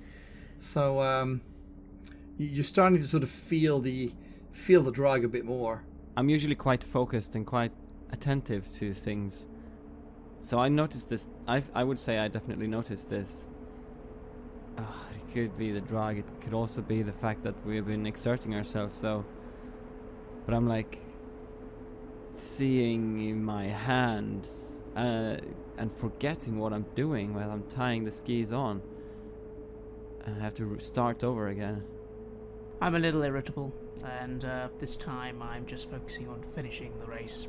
Even I'm a little out of it and annoyed, so this time I'm just going to do my best, stick to the track, not really talking to anyone. That's probably the way to do it. That's probably the way to do it. You do decently. You can tell, and you're annoyed because you can almost feel it in the air, and even after the first lap, you can see that by the over by the table, one of the other soldiers that you haven't spoken to so far is getting into a fight with the guy that had the nightmare, the Gherkin guy, and so they're in a fight. And the odd thing is that people are just standing around. Nobody's really stopping them. In fact, the two pharmaceutical guys are taking notes, and when one of the captain moves in to stop the fight, the pharmaceutical guy just waves him off and says, just as if let them fight, we'll take notes while they do that. Wait, what? Hang on, I see this, and admittedly it takes a few seconds to go in, and that annoys me, but no, this is stupid. What? I go over and go, hey, no, what? It's not... What? If you want to test two men fighting, you do it properly, right? Cut it out. What are you two fighting about? Oh, he was taking my gloves. I don't know why he took my gloves. I lost my glove and he took it. I didn't take your glove. and he keeps banging. They keep banging at each other, and the two pharmaceutical guys, you can see them sort of smiling and snickering a little bit. I'm standing aside. I'm looking at them. I feel bad for them. It's not right. But at the same time, since they are looking like that and they're taking notes, maybe this is one of the side effects. Maybe I should just be very careful. I feel like I should just leave it, but actually the irritability I'm feeling... No. I go towards the two men and I go, "Now, what? Who stole whose glove? How do you know he stole your glove? Come on, soldier, this is ridiculous. Just put yourself together. It's a glove, for Pete's sake." It's cold. You know how cold it is here? Suddenly my glove, I was going through the woods and my glove was gone, and it's really cold, and he was the one that came behind, and he just passed me and he was laughing at me, and I'm sure he took my glove because it wasn't there anymore. How could he have taken your glove? If he took your glove at speed on skis, I you'd have don't crashed know. into each other. I don't know. Why are you even talking to me? Do you want some too? You know, I don't want anything from you. I want you to focus and get back to it. What's the point of arguing? You're just wasting energy.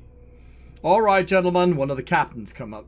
That's enough. I don't care about your experiment now. You had your notes. Guys, break it up. Go chill out. Complete the race. No arguing. I nod. That's fine. I say, that's fine. We're on the same unit. Come on. Yeah, they break up the fight reluctantly, but they throw long glances at each other. The Gherkin and this other guy that you don't know what name he has, and they do complete the race, and you move along, and you sort of come in, Peter. You come in as number like 7 or something like that, and what's odd when you go through the finish line is that the other 6 guys that are in front of you, Fjällbacka's not among them. And they were actually talking about it. Did you see Fjällbacka out in the track? Well, I saw him start, didn't I? Yeah. He was there. For sure. He was leading. I mean, he was... Everyone was sure he was leading the race. I'm sure he just ran into some trouble. I tell you, this, I'm starting to wonder if this stuff actually helps or hinders. Oh, well, better we find out than anyone else done before they deploy it, nationwide. Oh, I see one of the guys is scratching himself quite a lot. It's itching. I don't like this thing. Well, let's just wait. I'm sure he'll be around soon. I fell into some trouble myself the first time round, so I kind of do just start waiting at the finish line. Yeah. You're number 10 in, and Ume is number 11. And Fjällbacka is still nowhere around to be seen, and it's starting to get dark, actually. The captains show up and say, Where's Fjällbacka? He hasn't finished yet, sir. And as I come in then quite late, I guess. Yeah. And he's not, and I noticed that people are talking about this now. What? Didn't he come in? No. He's not in. And didn't you see him? You were last. You should have seen him in the track somewhere. No, I'm pretty sure I didn't. But wait, was I last? Yeah, you and Ume he's just behind you. He's just coming in now. Well, I didn't see him. How many laps did he do then? Oh, I think he did. I don't know. And they look at their notes quickly. Well, he did his 4th lap, so we must have gone missing on the last one. The captain looks at the two of you and says, "All right, you two take lead. Go scout the tracks. You two," says the 2 others. You start and go backwards along the track, and you meet up in the middle. And you come back together, all 4 of you, right? All right. Yes, Captain. Sure. Captain, there's actually, when I was going around the track, I noticed there is a part where there's like a alternate route, but it's not a very good route. He may have taken that. Check that out then. Maybe he went off there to save some time or something. Alright, I look to Yuha and I say, You got it in you for one more lap? We don't need to go quickly, but we kind of do. Yeah, You know. I mean... I hope he's not lost. Any minute counts then. Where is this other path, you said? I start skiing off as I just call out and say, I'll show you, it's some way ahead. Come on. Yeah. And I try to push on a little bit faster now having a bit more motivation to make it through. But obviously it's going to be more important to have a good lookout than being fast. You come to that point in the wooded area where you sort of took the shortcut, and you can indeed see a pair of tracks going off, and he sort of continued down, or these tracks at least continue down where you sort of turned around. So obviously the person who went off here has continued down off track, down the actual other side of the hilly part towards the valley. Yuha, here. Oh, you Here, found see? something? Yeah, see, this is the little...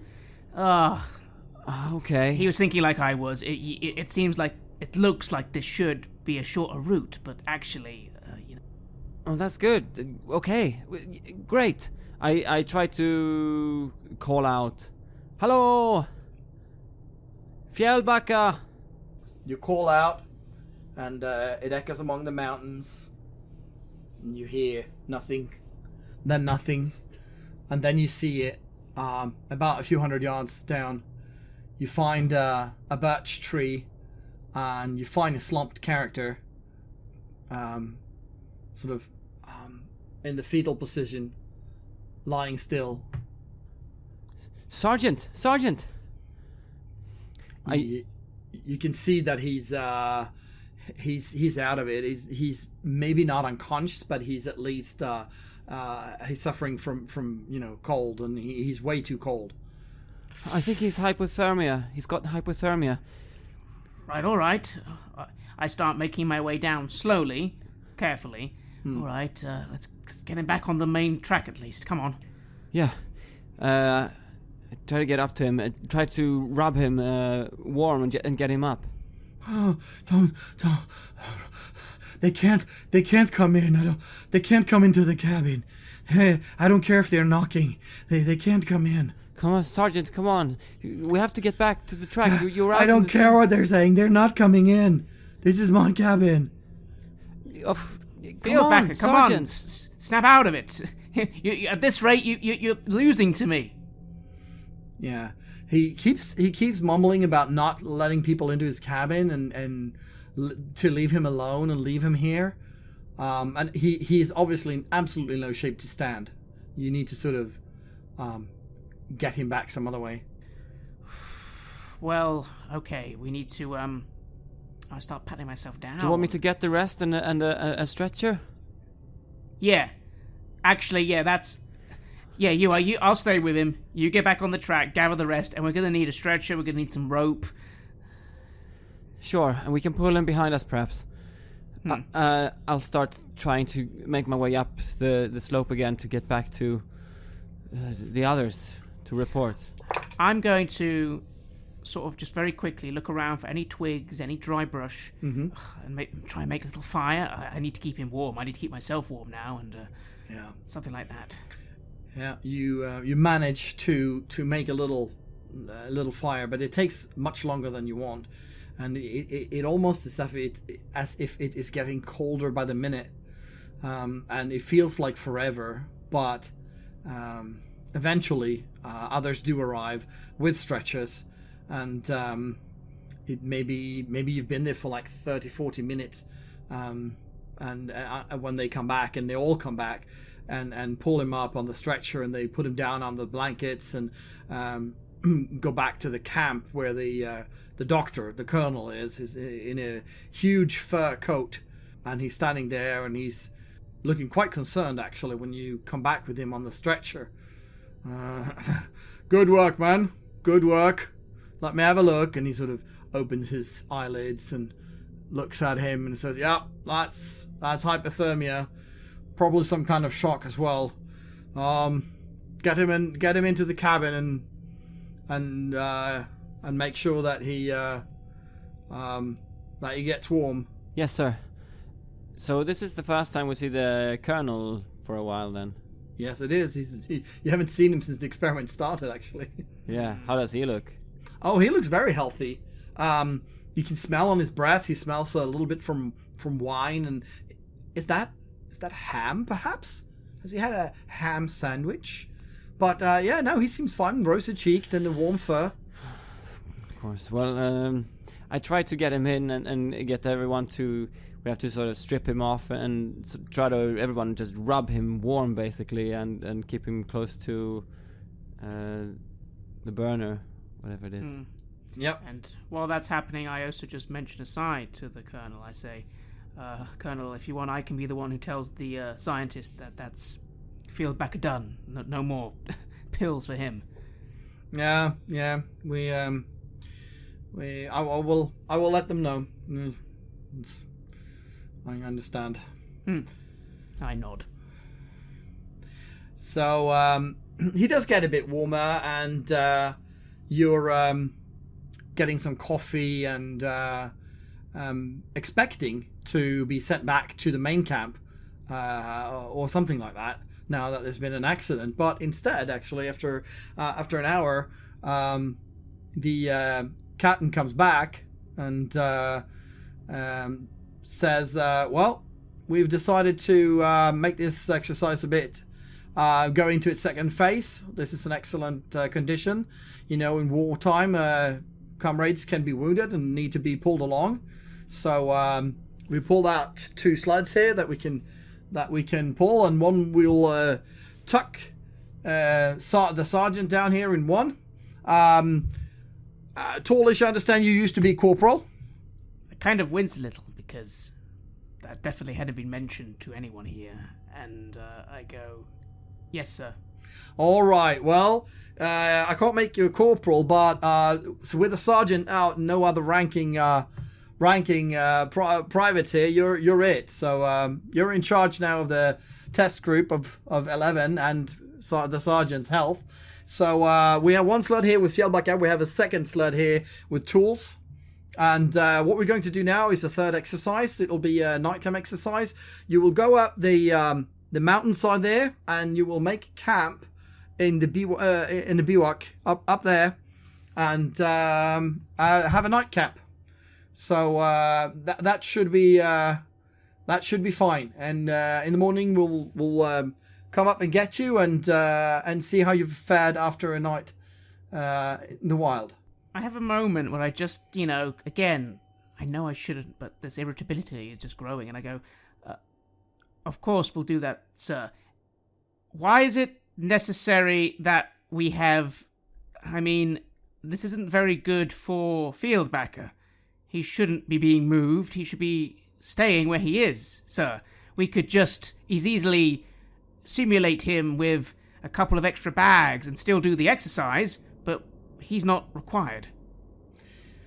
Well, I'm sure he's not required, but he signed up for it, and you know he would be very upset if we had to abort the mission.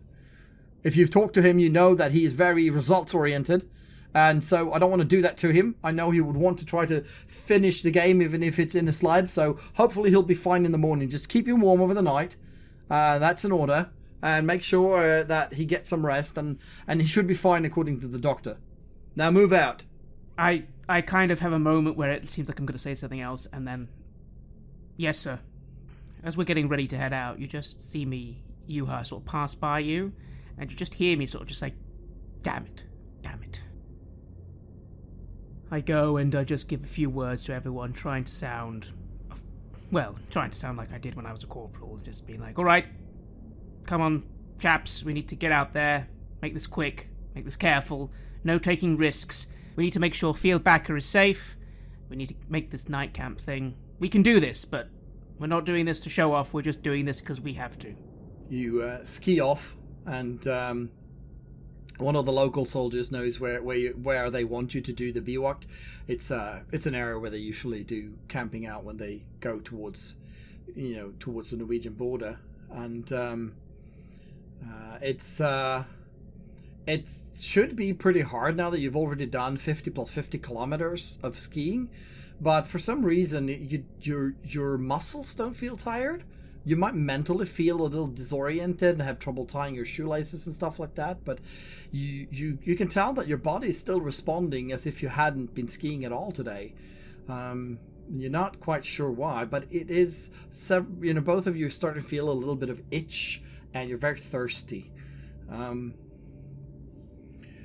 So you move up the hillside, and it's quite heavy. You take turns pulling the sleds, so that you nobody has to do it for too long, and it's actually almost completely dark when you pass by the ridge and down into sort of a small valley where you can sort of set up a camp. And being almost dark, it's quite heavy to start building this camp. You have small shovels so you can dig away some snow and make some snow walls to keep the wind out. You pull down a few sort of long tree branches that you can bend and put up like a wind protection at least, and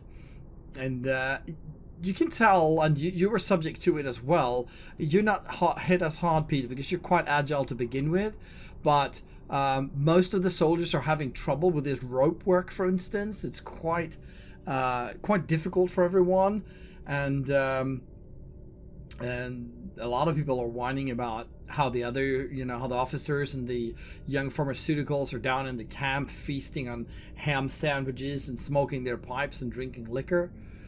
And yeah. What did we get? What kind of food did we get, anyways? Oh, you didn't get any food to get with us over the night? No, you didn't. We get nothing. We should hunt for something if we can. The tiny man that was sitting next to you in the truck, the man from Umeå, was reading the Communist Manifesto, says, well, you know that the military is just a reflection of class society. You know, we're the workers, and they're the capitalists. I just sort of look in his direction and I go, what? That's the way it always has been. You know, even back in the 1700s. Boots of the rich pushing down on the backs of the poor.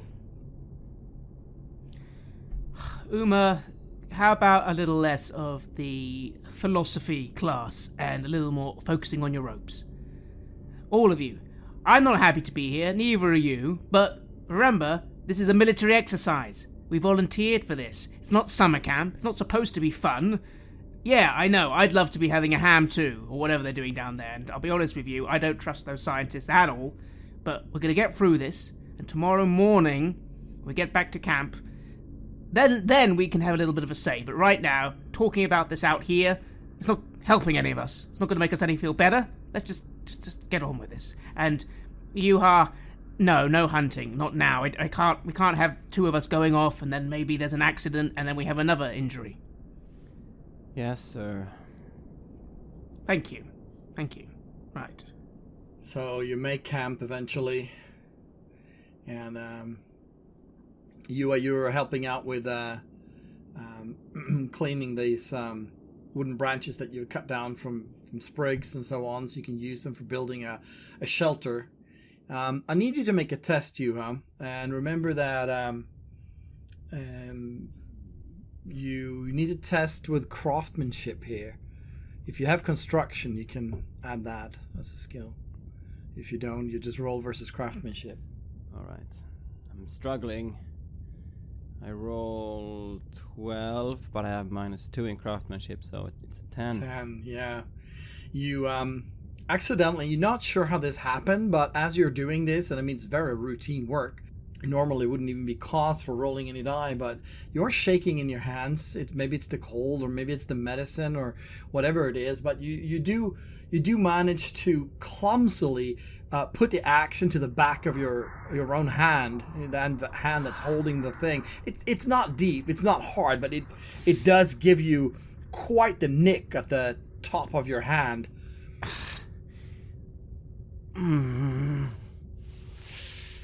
I just stand there for a bit, like, helplessly, and then I realize, I need to put something on this. And do I have some sort of first aid? You actually do. You're actually quite good at first aid. You're a specialist. You don't even have to roll for that.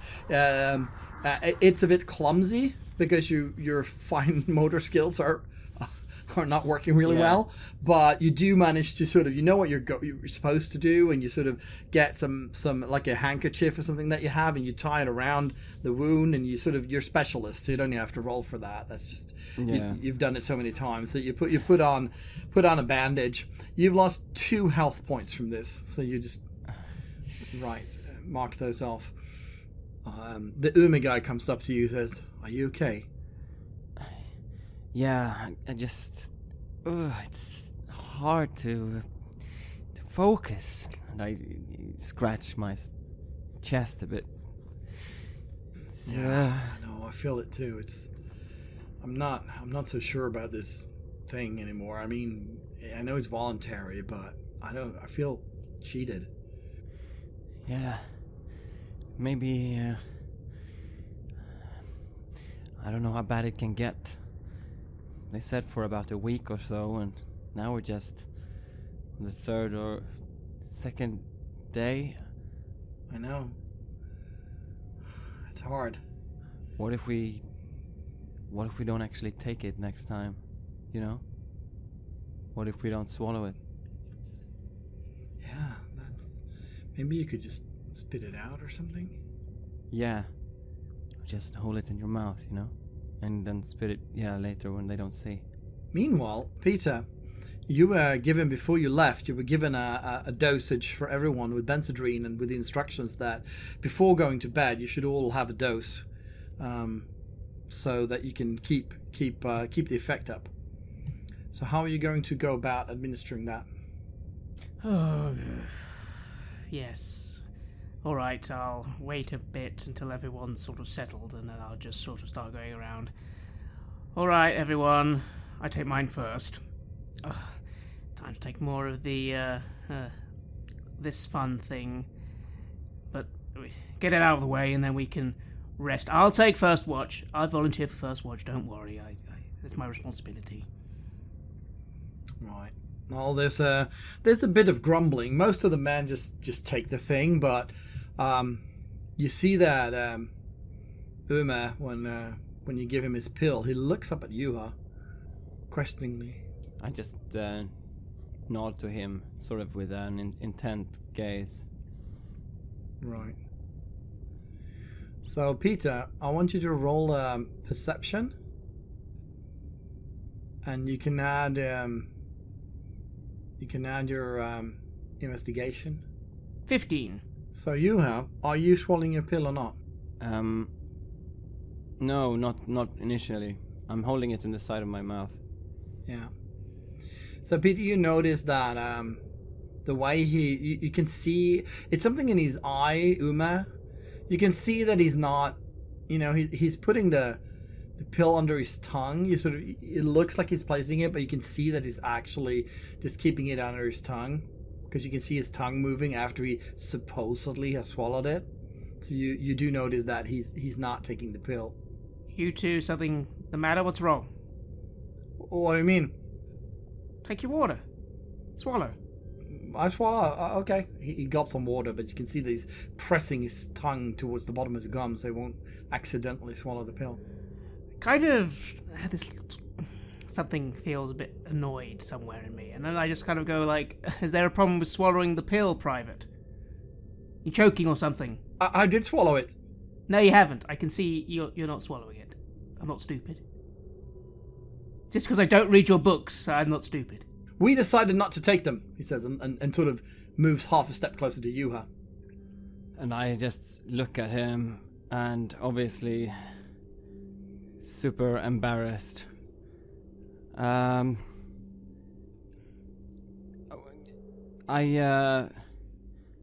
just wondered if it was really a good idea. I mean, It seems like everyone... I just cut my hand. I would never do cut my hand before. My mind is a bit...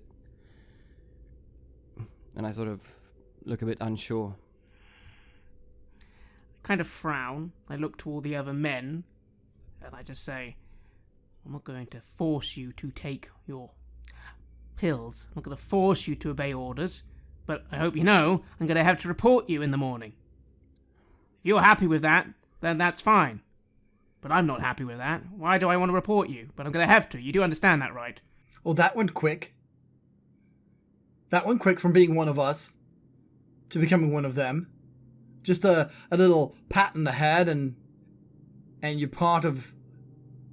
You think it's that easy to become part of their kind? Oh, just take the damn pill, Uma. He doesn't... It's not his fault. Are you bailing out? I look at Uma and I just sort of say, like, I don't know what the hell you're talking about. I just literally just said you can do what you want. I'm not going to force you to do anything. How is that...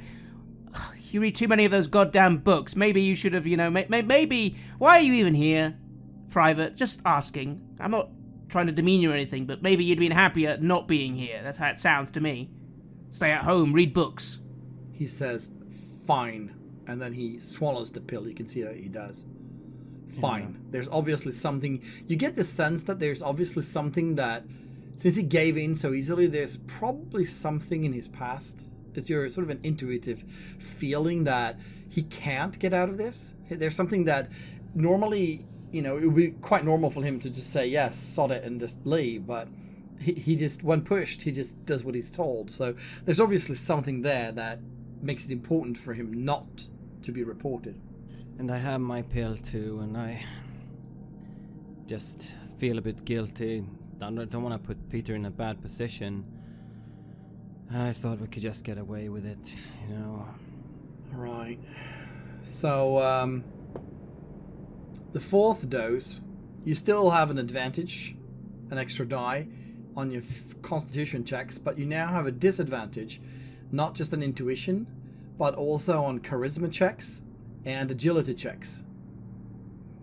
So, and you also start to feel unstable. You will lose, get some damage to your stability. So you have that on your little chart there. Peter, you're losing 5 points of stability. And since you have a stronger willpower, you actually lose 4 points. And you also have, remember, you have 2 points of health damage as well. This is damage that normally gets recovered 1 point per night if you don't have like nightmares and sleep well and stuff like that. So if you sleep well, you recover 1 point of health and 1 point of stability per night. But if you don't, then you don't recover anything. So yeah, everyone takes the pill and then finally go to sleep, except for the person standing guard, of course. Which is, I volunteered to be me. And just before I go to... Yuha goes to bed, I go to Yuha and Uma quietly, and I say, look, if you want to in the morning, when we get back to base, you want to resign, you resign, you whatever, you take that with the corporal or the captain. I'm not going to stop you, but please, just for tonight, thank you. Just so we can get through this goddamn exercise. Yeah, we get through. Don't worry, sorry, I mean, I didn't want to make you look bad in front of anyone, it was stupid, I'm sorry. No, it's... I sort of rub my temple a little, I go... yeah, I don't think these pills are good either. Just so you know. Okay, anyway, I'll take first watch. You get some sleep. Thank you. Yuha, thank you. Right.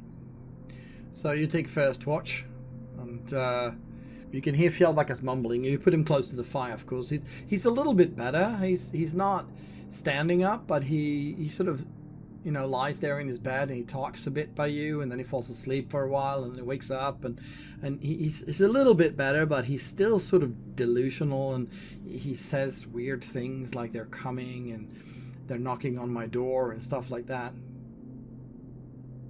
I kind of try and offer a few words to him, but I don't even know if he can hear me, really. He doesn't seem to react to whatever you're saying to him, so probably not. Knocking on the door. Whose door? Ugh.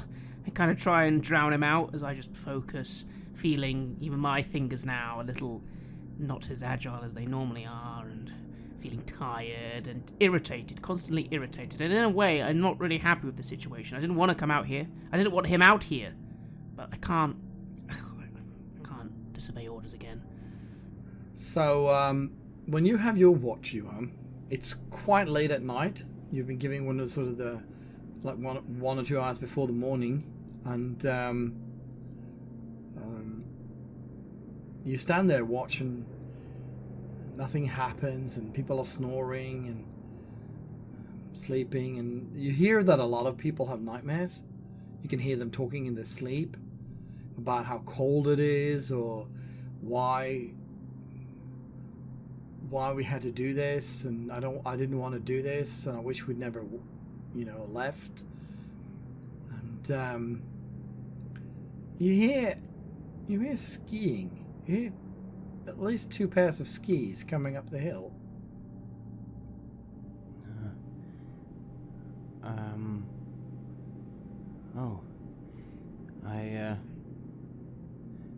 I go and I wake up Peter.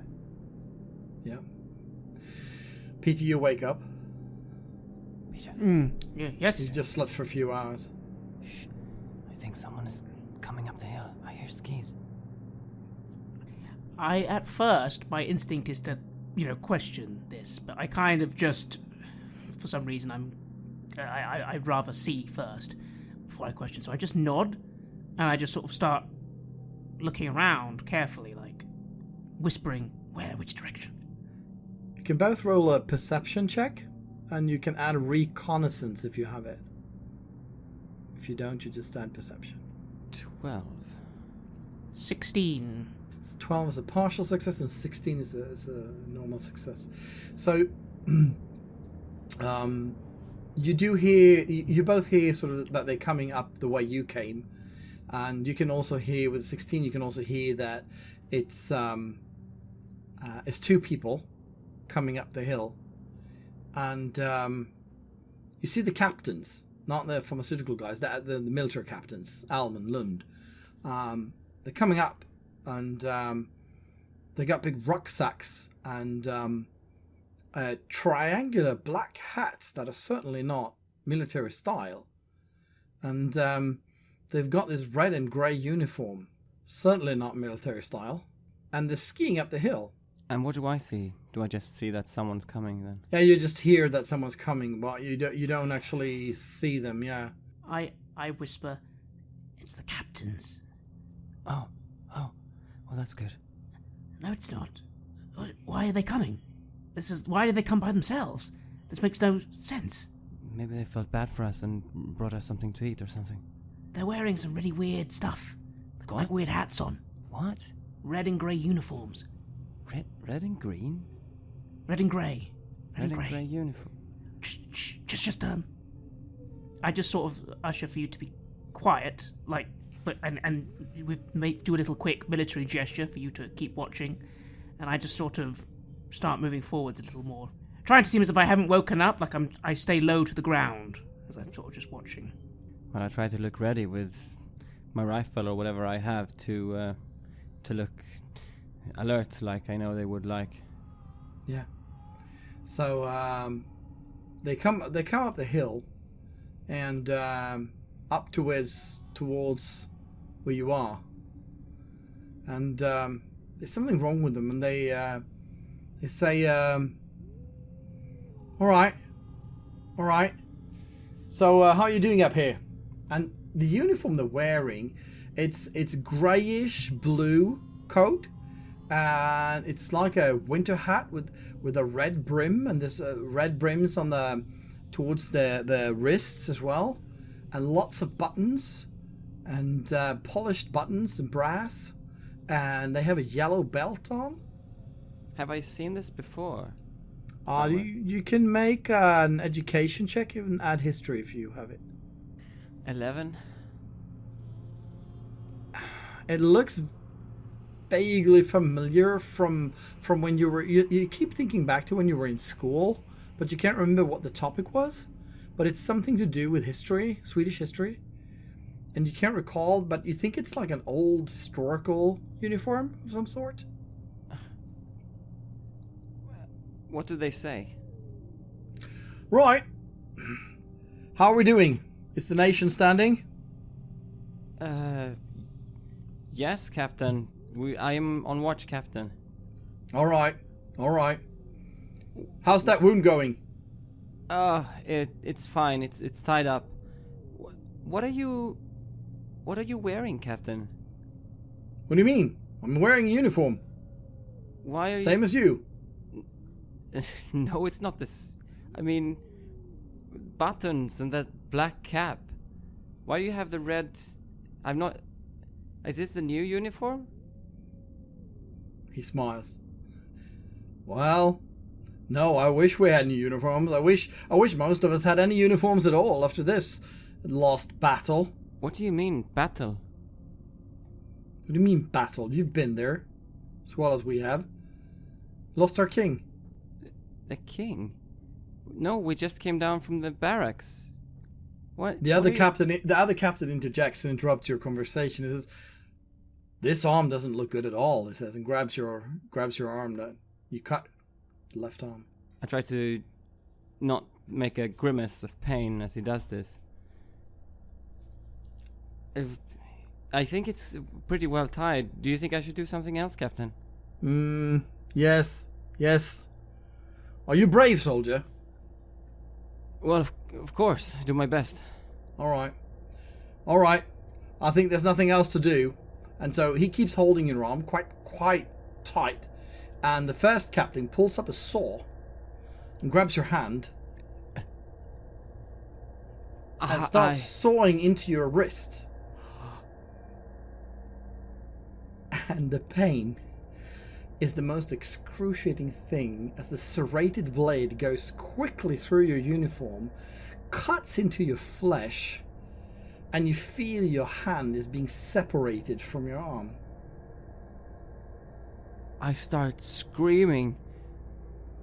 Captain, no! And then I cannot get a proper word out because it hurts so much. I think I would fall down on the ground. Yeah, you fall down on the ground and he says, "Oh, that's better," and he puts a sort of foot on your lower arm so he can hold your hand and get a better grip as he saws your arm off slowly. Meanwhile, in the camp, the rest of you wake up to Yuha screaming like nobody's business. He's screaming as you've never heard, like a pig being executed. It's a violent, harsh scream at 4:30 in the morning, and all of you wake up, and he's clutching his hand. But wait, I was awake, wasn't I? No. He thought you were awake. But I thought I was awake. I kind of swear I thought I was there, and I just sort of crouched down, and he'd spoken to me, and then, I feel a little out of place all of a sudden, and then I just sort of go, do I remember seeing two people coming? Do you remember having a vague dream of being woken? You had a dream where he woke you up and that the captains were coming and they were wearing odd uniforms, but that's all that you really remember from the dream? I look confused, and then I quickly look to where Yuha is. Like, what's going on? Yuha! Yeah, the other soldiers are scrambling as well. What's going on? Are you okay? Are you okay? There's, of course, no trace of the captains. And what's happening currently in my head, then? Well, you've woken up, and you're clutching your hand, and it's obviously still attached, and the wound is no worse than it was yesterday. But the memory is still really, really fresh. It's like that first 5-10 seconds after you've had a really, really vivid dream where you're not really sure if this is another dream within the dream, or if this is the real world, or if that was really a dream, or yeah. Did I fall asleep on my watch, or was this just was I lying? You're not sure. You thought you were awake. But where am I now? Am I like where I was? Yeah, watching? you're just where you were at your watch, pretty much by the fireplace or wherever you were sort of sitting. I look around and sorry, I'm sorry. I had a such a dream, and I turn and look at my hand. I'm sorry, I fell asleep. I'm sorry. I kind of, for a moment, I feel normally I would say something, but I'm just kind of confused myself, and I just sort of swear I remember a weird dream where he was talking to me, and there were people coming in. It was a dream, just a dream. It's all right, Private. It's all right. He just had a bad dream. We're all a bit shaken up, but it's morning now. Good. Good news, everyone. We've done it. We can now. Let's start packing up. I'd say have breakfast, but there isn't anything. But let's get back to base camp. Let's get out of here. Yeah, yes. You wrap up your camp, shaken by the vivid dream that was so real that it was almost impossible to separate it from reality. And you ski back to the main camp, and you see the officers are waiting, along with the colonel actually, by the shooting range. And there is also soup and some bread for breakfast. Oh, food. Eat up, you never know when you get food again. I begin eating. I'm hungry, and I'm glad to be back, at least at the camp. And I say, well, sirs, the successful completion of task. All right, good work. No problems. Other than the fact that I believe you said the nightmares. I think for some of the men they're getting worse. Maybe it would be better to have maybe less of the dosage of this stuff today. I heard, and I almost stopped myself a little as I looked at the two scientists, remembering, that time in the cabin they were, and I kind of just say, I've heard, didn't one of you say at some point that too much of a dose can be bad for things? Maybe we're getting dosed too much. He smiles, sort of, yes. Well, I will take that under consideration, and I will mention it to the colonel. I eat probably too quickly and too hungrily, and don't chew the peas or whatever it is in the soup properly, and I have trouble looking at the captains. Yeah, it's getting colder now, it feels, and the afternoon, the entire day is stacked with physical exercises. It's shooting. You get to lift logs and carry them back and forth and pull them up and put them down, and stand on one leg until you cramp and do push-ups, and you run in the snow, and all the exercises just meld together and becomes this blur of physical exercises. And you certainly don't feel superior in any way to any other soldiers. You don't get as tired as you'd expect. The body responds as if you weren't tired, but mentally you're so exhausted, and you get a hard time. Your shooting results are really, really bad compared to a few days ago. So you do that all day, and in the evening you haven't gotten any dinner. But you are given some crackers and your dose of benzodrine, and this time you're giving it here at the camp, and they make sure that everyone takes their dosage. The last thing you hear before you leave camp again is that the captains, along with the colonel, come up to you, Peter, and say, well, all right, you've done your exercises, good work, you've done the best under the circumstances. Now it's one more night up in the camp, back in the bivouac. We need to go back? Yes, you're staying there tonight. You need to be away from this sort of controlled environment. You need to be able to report back what you experience when you're out in the wild, because that's what you're going to be if you use this in the field. Well, understood, sir, but surely Fieldbacker, he's... it's day 2 now. He needs to be medically taken care of. Well, we've looked after him during the day, and he's better. He still needs to sleep a lot, but he says, the colonel says that he will, he's getting better, and that his breathing is easier, so he's going to be fine. Are they still giving him pills? You don't know. You haven't seen them giving him pills, so maybe they're not. Yeah. Or they're doing it where you're not watching. Well, I just sigh at the whole going back up again. It's like, yeah. I mean, I'm used to doing useless exercises. It's just part of it, and I'm scared though. I'm scared of sleep. I'm scared of, having another nightmare. But I will do as told.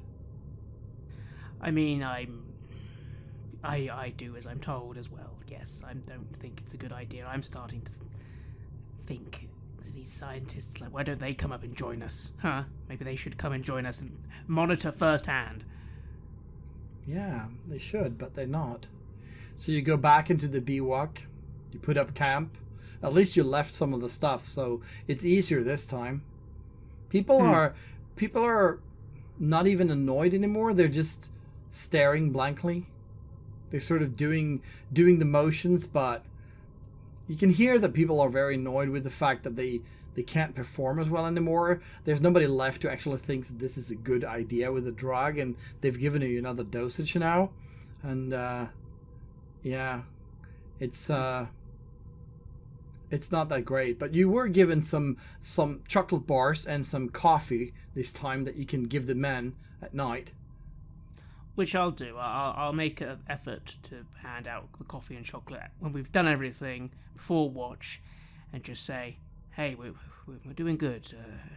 We're over halfway now, right? Over halfway. Probably gets easier from this point, right?" Yeah. Tell you what, though, I bet that I'd like to see one of those bastards up here with us. I doubt one of those scientists would even last the night. Yeah, the guy they call the troll, he says he's got this huge black beard and it's very hairy, bushy hair. He says, "Yeah, I bet he's doing more ham sandwiches tonight and drinking the last of the whiskey. That's what I think." Yeah, probably.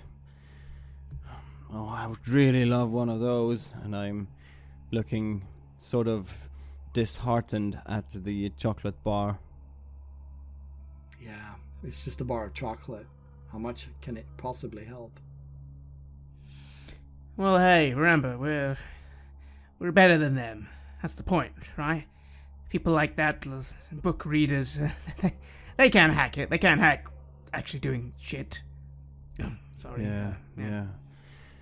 Yeah. I do what I need to. I try to help out. I try to be sort of extra careful with everything that I do so I don't hurt myself. I try to look after people because that's what I do, and I try to make sure people are all right. Now now that I'm starting to feel really bad too. I just, not being the social guy, when people are having it hard, I try to make an effort to see if I can help someone. Yeah. It's quite a quiet evening. Nobody really feels like long conversations. Some of the soldiers, even the joking guy from Stockholm, Smooth, his jokes keep getting worse. And he sort of tires of trying. It's a quiet night, and you're just staring into the winter, trying to sort of survive the night. The Gherkin's complaining because he lost his glove. And he's cold now. He doesn't have anything to warm himself. He constantly sits with one hand inside his coat.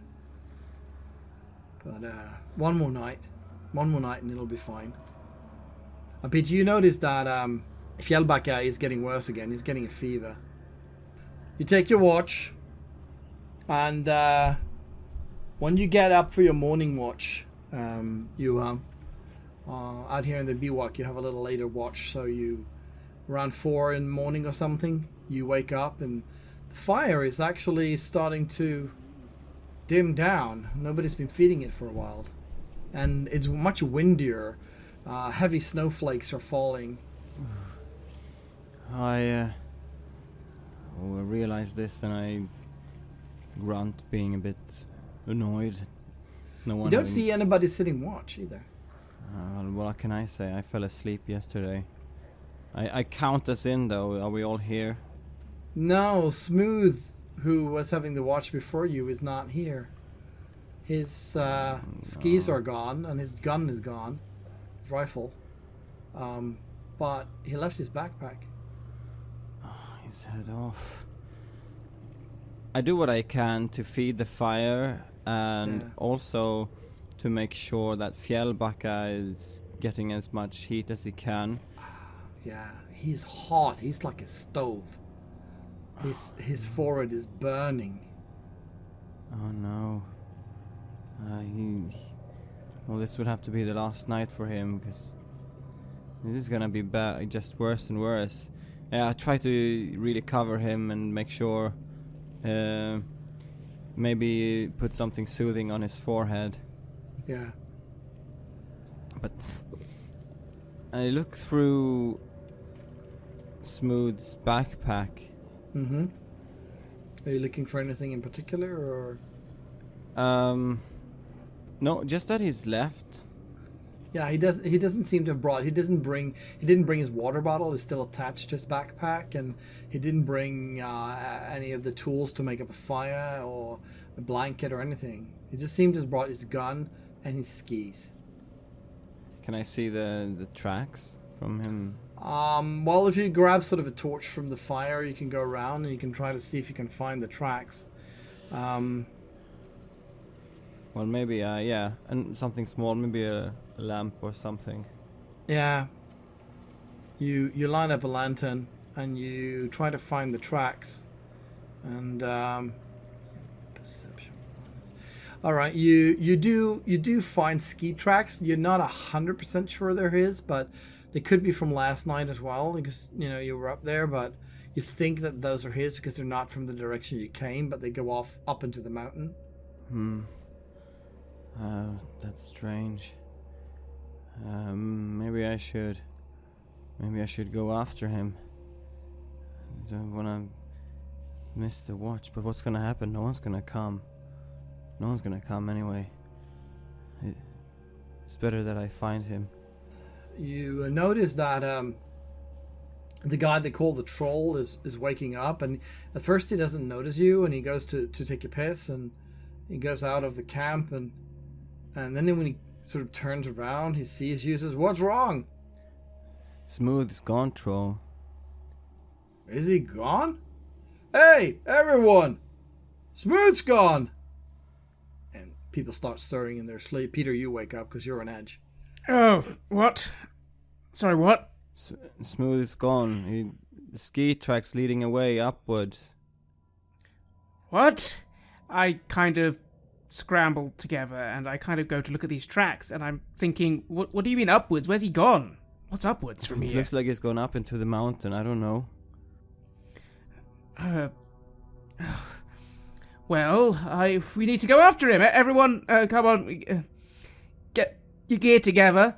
Stick together. We're going to try and follow these tracks for a bit. Now, obviously, after a certain point, well, we can't follow him forever, but we need to at least see the layout of the land. I'll go ahead with a volunteer, scout ahead, but the rest of you follow behind. And seeing as I am already on my skis, that will probably be me. Yeah, it will. One of the other soldiers that you haven't gotten to know yet, he says, "Well, Fjällbacka is quite hot, sir. Should some of us stay with him? He seems really feverish." For a moment, I feel I actually forgot that, and I kind of go, "Oh, of course. Let's split. At least Free should stay here. Free should stay here, of course. Look after Fjällbacka, keep the camp going." The troll will come with you, as will a few others, but more than 3 will actually stay. So you have Uma will come with you, the troll will come with you, and 2 more guys. So there's four of you plus the 2 of you, so 6 of you there. The rest will stay with Fjällbacka. I do the numbers, and that's fine. Yeah, sure. No, like we go ahead, and we'll me and Ewa, we'll go first. You guys sort of keep a good distance behind, just in case something happens. And let's just give it. What time is it? It's about 4 in the morning. Right. Well, let's follow the tracks for an hour at least, and then we decide what to do from there. I'm sounding like I'm trying to sound confident, but I am a little bit out of sorts, and part of me is wondering why the hell a smoot's gone off. This is stupid. And I don't want to endanger everyone if I don't have to. Yeah, absolutely. And it's quite bad weather as well. It's snowing slightly, but there's also this misty or sort of poor vision in this poor weather. It's like a mix between a mist and sort of a rainy fog that's lying over the mountainside. And you check your equipment and trying to not forget anything, because if you forget anything in this cold, things could go really, really bad. So you found the ski track before you are, and you follow that up the mountainside, and you ski for, it might not be that long, but it feels like it's forever. There's just white around you, and it just keeps leaning upwards. You're tired, you're not sure what you've done or not done before. Is this a dream? Is it real? You keep thinking back of the two captains sawing off your arm in what was maybe a dream or something else. So you take another 3 points of damage to your stability each. And you're sort of feeling that things are not sticking together properly in your head. Your ability to sort of connect the dots is dissipating rather quickly. And as dawn starts to approach, it's still dark, but it's not, dawn shouldn't be that far off. I want you to roll perception and reconnaissance if you have it.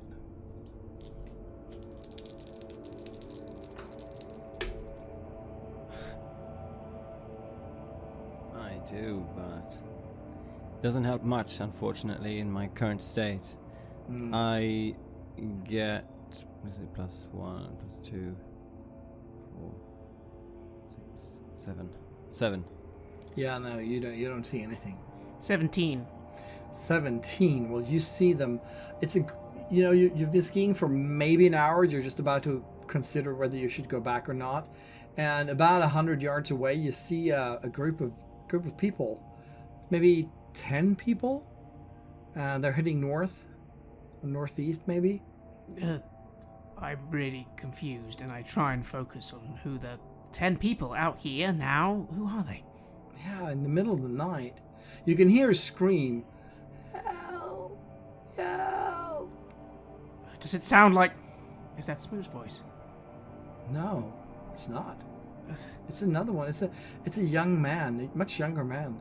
Maybe a teenager? Is it coming from these... I sort of squint in the dark, like it's coming from this group of people. It's hard to see. They maybe they're Norwegian refugees. They're wearing long coats. Maybe are they blue or grey? I kind of say to the others, to the northeast, anyone see that group of people?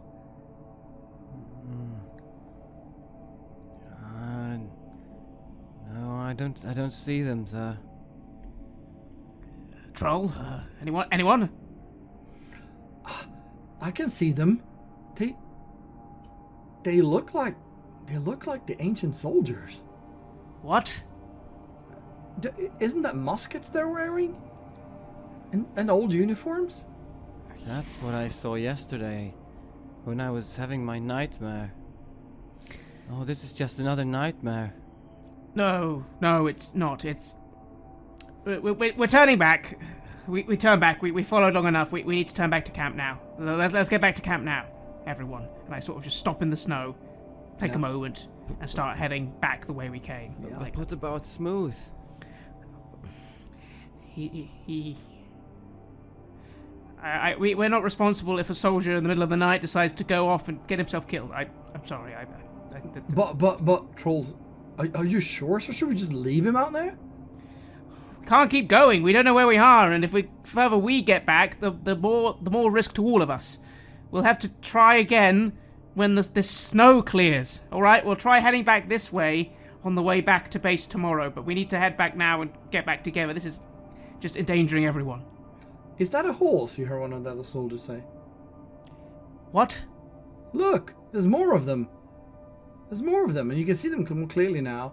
maybe it's a few dozen more. You can see maybe 30 or 40 of them, and now you can clearly see the dark blue or gray uniforms with a red sort of brimming. And they're wearing muskets, and there's actually a few people on horseback as well. They look worn. Are they heading towards us? No, they're sort of crossing your path, maybe 60 to 80 yards away from you. They're crossing northeast. You're going sort of northwest. Where are they going? You hear drums, sort of old military drums. Bum, ba-ba-da, bum, ba-ba-da, bum, ba-ba-da, bum, bum, ba-ba-da, bum, ba-ba-da, bum, ba-ba-da, bum. I see them now. There's horses and everything. Do you hear those drums? Yeah, I do. We should head back. Let's just head back. You see the troll is skiing towards them. Me too. I'm starting to wave my hands. Hey! Yeah, 2 more of the men follow up. So four of the men total with you and the troll are skiing towards the soldiers or whatever they are. I sort of swear and I start following. Like, what are you doing? Come back! But it's too late, really. It is too late. You come closer and you can see them clearly now. You can see them, they're mostly young men, very young men. Some older. The people on the horses are a little bit older. They're 25 to 30 years. They are incredibly starved and worn. You see people with one leg hopping along, and you see several of them have their uniforms torn into pieces and broken muskets. And this is a beaten army. They are just starving, trying to get home. And they're marching in the winter. Maybe now that you're getting closer, you can see there's hundreds of them. Hundreds and hundreds in an endless row. And as you get closer, you can see that you can almost not, they're not transparent. They're not ghostly transparent. But you can see that there's something about them that makes you sort of hesitate. They don't look quite human, but it's really hard to pinpoint what it is. I see them, and as I see that they are shimmering, or not shimmering, but there's something all about them. I want to see if I can use my attunement ability. Yes. You have attunement. You can sense the supernatural. And when you activate that, you feel that there's a strong current. It's almost like they're a river floating to the northeast. It's like that you can feel the pull from this marching group of soldiers, and you sort of instinctively know that if you get too close to them, you will be just swept up like a leaf in a river. And you feel that each of them is not powerful in themselves, but they are certainly supernatural. But whatever is driving them must be an incredible force. Who or what that is, you get no sense of, but you sense that they have been walking here for a long time. 222 years to be exact. 222 years. Stop. And I sort of hold my hands out to stop the others. Stop. Don't get close to them. This is not right. These are not real people. There's something here drawing them in. What lies in that direction? Does anyone know? No, I'm not sure. There should be a village up there somewhere, or at least some lodges, hunting lodges. It's Handel, it's called. It's Handel is like a hunting area. And that's when you see him. Smooth. He's marching with them. He's actually taking one of your sleds, the one that held the tools, and he's got three kids on that sled under a blanket, and he's skiing and he's staring blankly into into the northeast. And you can see him. He's passing by you slowly. No, Smooth! Smooth, hey, Smooth! He looks up and he hears his name. And he looks over at you, but you can see his eyes are completely glazed over. You can't see the eyes and the irises. It's just some grayish fog in his eyes. They were so cold. They were so cold. No, get out of there. Come here. Don't follow them. I will take them to Handel. There's a cottage there. I'll have to help them. They're just kids. They're not real, Smooth. Come back. You see the children. They're about 10, 12 years old. One of them walking barefoot from Norway. Another one has clogs. None of them have any winter clothing. The oldest one has something similar to a uniform. I catch up to everyone and see all this happening, and I'm just like, Private Smooth, I'm ordering you, come back here now. All right, Peter. I'd like you to make a charisma check. And with disadvantage. With disadvantage, that's right. So you roll 4 dice and you remove the best one. And you don't have leadership and you don't have communication, so there's nothing else to add. Nope. If anything, as I call out, it just comes out as an angry, abrupt command.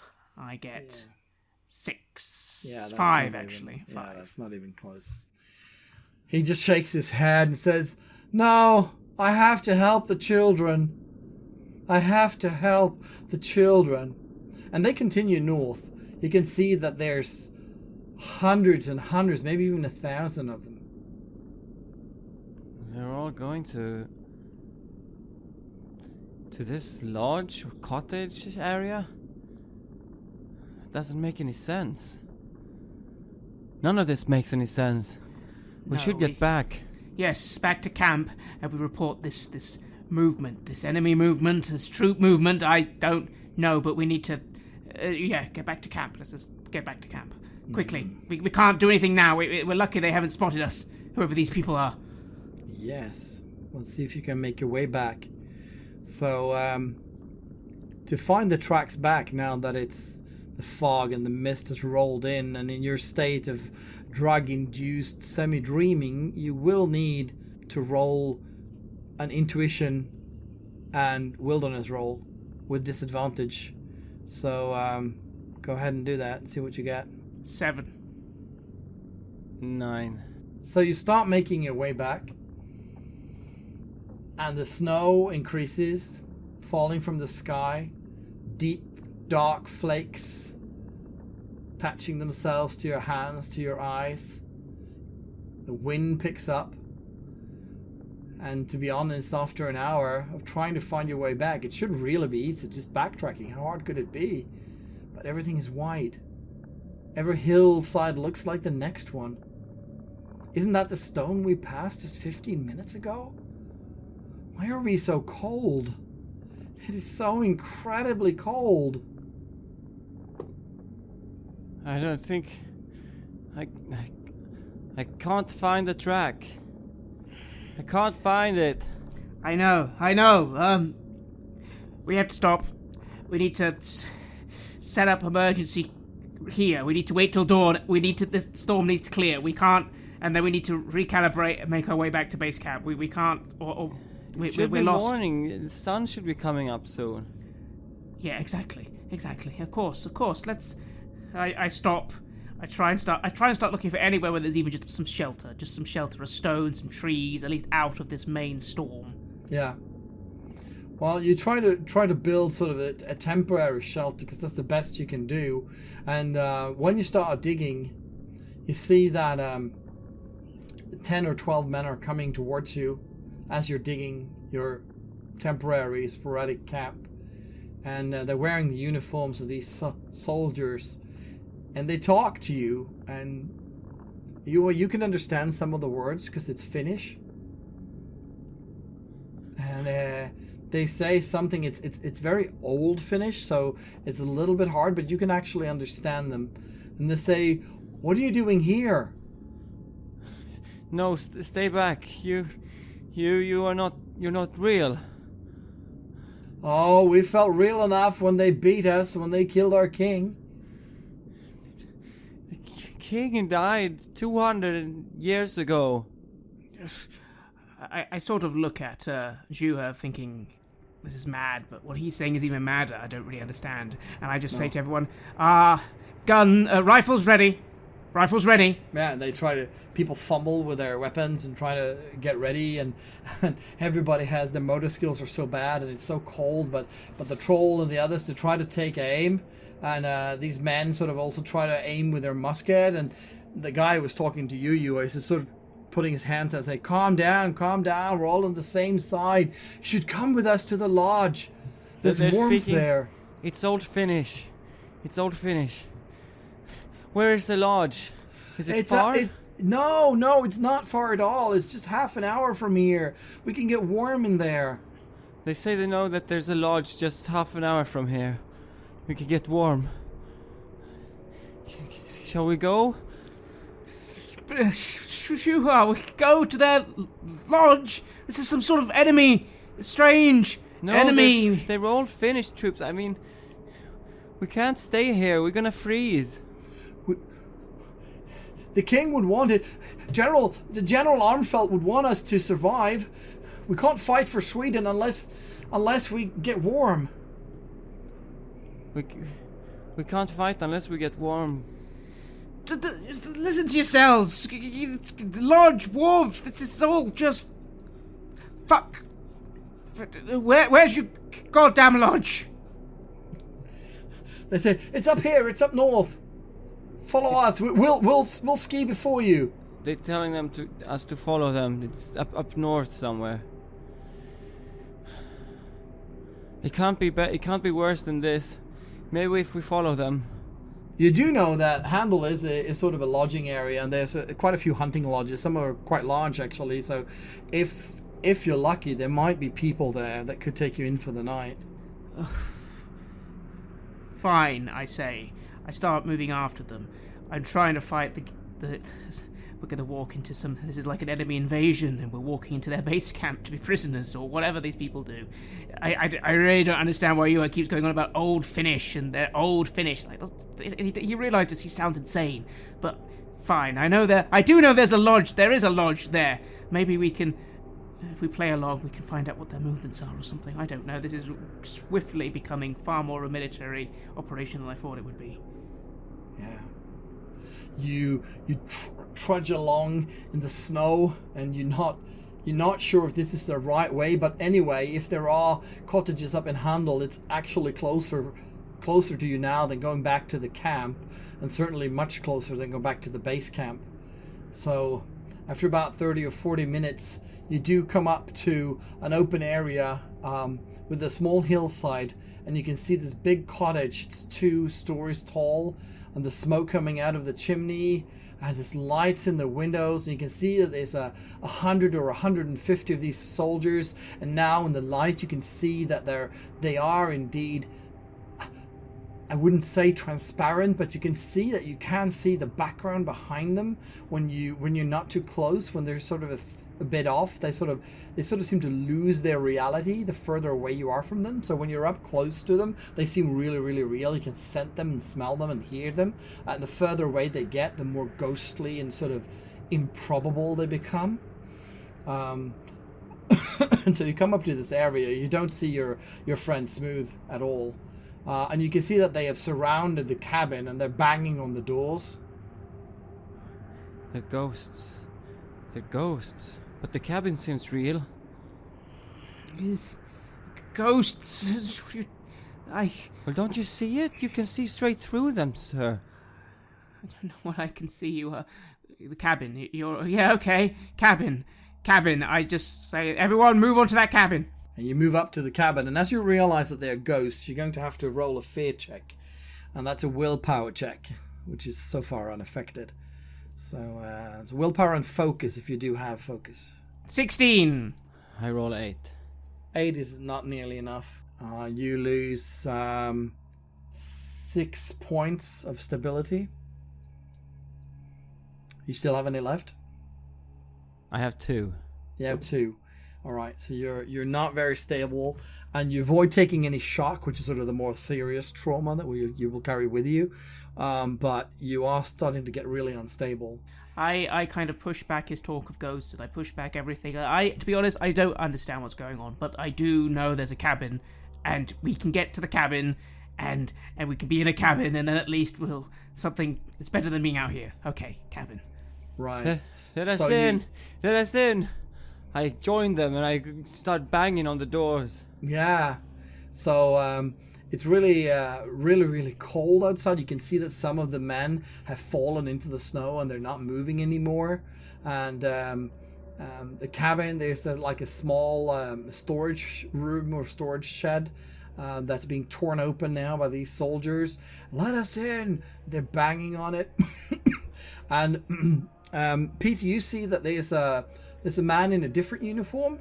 He wears a clear blue uniform with a dark blue uniform with yellow trimmings, a classic Carolingian infantry uniform, and he's got white gloves and a triangular black hat of an officer, and he stomps up to you, and he salutes you, and he says, "I'm Lieutenant Anders Redig of the Savolax Regiment. Who are you?" Private Peter Nilsson. We need to get in this cabin, sir. That's why can't we get? I don't understand. Why can't we get in? Why there's so many of us? Why is the door not open? Family who lives there. They won't let us in. They need to let us in. I Come on, Fjällbacka, let us in. And I try to open the gate, but as I hear the name, I look back. I say, "What did you say? Fjällbacka?" It's the Fjällbacka family, yes. They won't let us in. Fjällbacka. He was saying, "Don't come into the cabin." But let us in, Fjällbacka. We're starving. We're so cold out here. I push forwards and I get my rifle and I'm going to this door and I'm going to try and get to this door. Yeah, you make your way up the door. There's no problem. You join a few other soldiers who are banging on the door, but it's quite the sturdy door. I don't know if they built it to resist a bear or something like that, but it's barred from the inside and it's quite heavy. It's oak door. Are there any windows? There are windows. They're sort of, with shutters and so on that are closed, but probably not that harsh.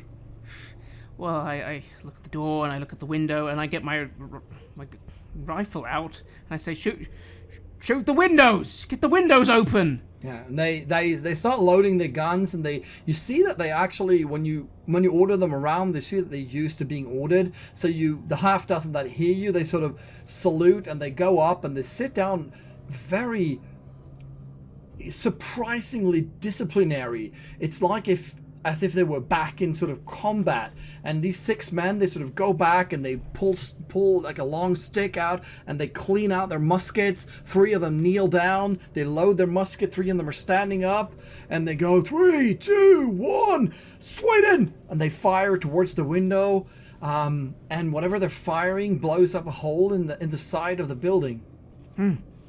Great. Then can we get in? Yeah, you can climb you can easily climb into the cottage now. I go, I'll get the door open. Let's one at a time. Get in, everyone. Yeah, so they start to swarm into the cabin, and you do you head off to the door, or? I try and crawl in through the opening, and I guess I'll try it. If I'm in the cabin, I'll try and go and unbolt that door. Yeah, you run through a very dark room. You don't know what it's for, but you run towards sort of the main door and unbar it. And it has indeed been barred with 2 big bars, but you just heave them off, and the door is flung open, and the soldiers just, flood into the cabin one by one. And they go into the cabin, and they seem very, very happy. They go, warmth, we're finally getting in. It's warm. Is it warm? It is warm in here. The fire is burning, and the chill is finally leaving you. Oh, that's nice. Oh, that's nice. The fire is there food? Is there food here? You start looking through the place, and when you come into the kitchen, you see see a very surprising sight. You see the other half of your men. They're sort of taken up a corner in the kitchen, and you can see they've got Fjällbacka. He's been removed from the stretcher, and he's lying on a small bed in the kitchen, probably where some of the servants were sleeping, and he's very hot and he's got a fever. And they say, "Oh, you found your way here too. We had to leave the camp. It got too cold." Yeah. Oh, how did you get in here? Why didn't you open for us? Oh, I don't know. It was locked. Was it locked? Yes. We came here with Fjällbacka and the door was just open. Oh, that's good. And did you find anything to eat? Yeah, there's some ham here. Look, the ham. You pull down the ham that's hanging from the roof, and you can feel the taste in your mouth. It's wonderful. And the lieutenant that you met earlier and 5 more men stomp into the kitchen as you're eating ham. You're almost gorging down this food and the warmth of the fire in the kitchen. I don't eat. I have this strange... My stomach feels sick, and I just start... Now we're in some warmth, and the men are all here, but I just start looking at all these other people, and I just think, how can they be here? How can we get out of this situation? Are they going to... Ugh. I don't eat. I don't want any ham. I don't want any ham. No. I want you both to roll an intuition and with a focus, if you have it. And remember, you're disadvantaged because of your drug use. 10. So both of you just fail. You're not even on that. So yeah, you, as far as you can consider, maybe they just did break camp just as you were, and they went straight for this cabin. They might have been here. I mean, you did go looking westward first, and you stopped for a while, and maybe if they broke camp right after you and went the wrong way and went up here instead of going back to the main camp, maybe they could have come here. But it does seem strange, but you can't put your finger on anything. When these other men come in as well, I try to reach out and touch the one. Yeah, when you touch him, he does feel real. He's got this old uniform, and he looks at you sort of weirdly. He has a, why are you touching me? I pat him on the shoulder then. Say, good, have some ham as well. He nods, and he bites off a big piece of ham, and you see he chews it down. You can see it fall through him and down onto the floor. It falls into the floor? Yeah, it falls through him. When he swallows it, it just falls. It disappears and then just reappears on the floor, falling off out of his body. And I look at him, and I look at the piece of ham.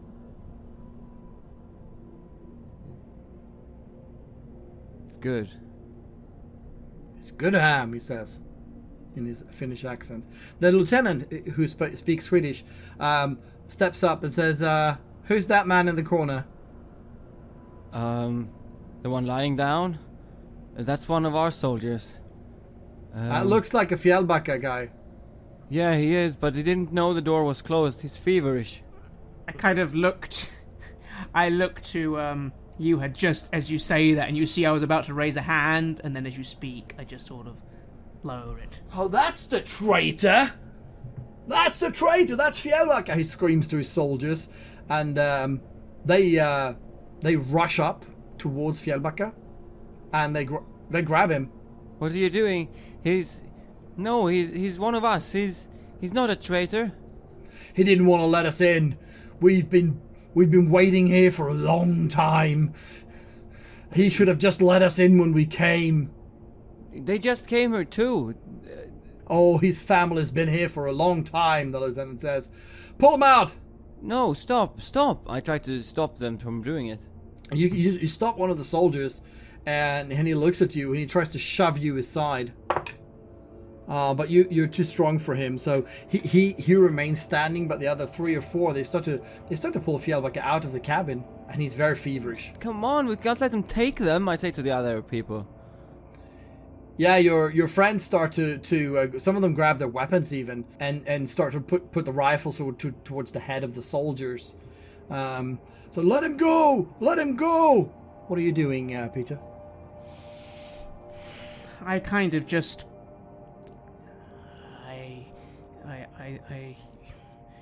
I say nothing. I kind of just start walking into a corner, and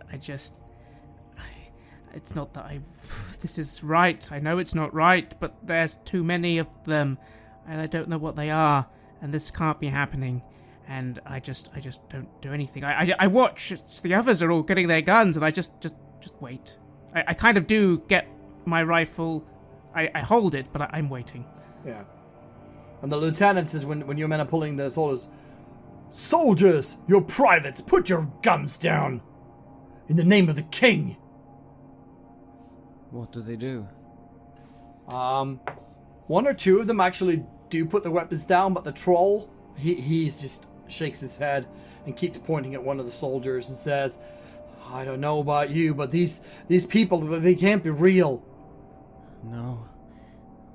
There's some kind of ghosts, apparitions. Can you... They cannot be shot.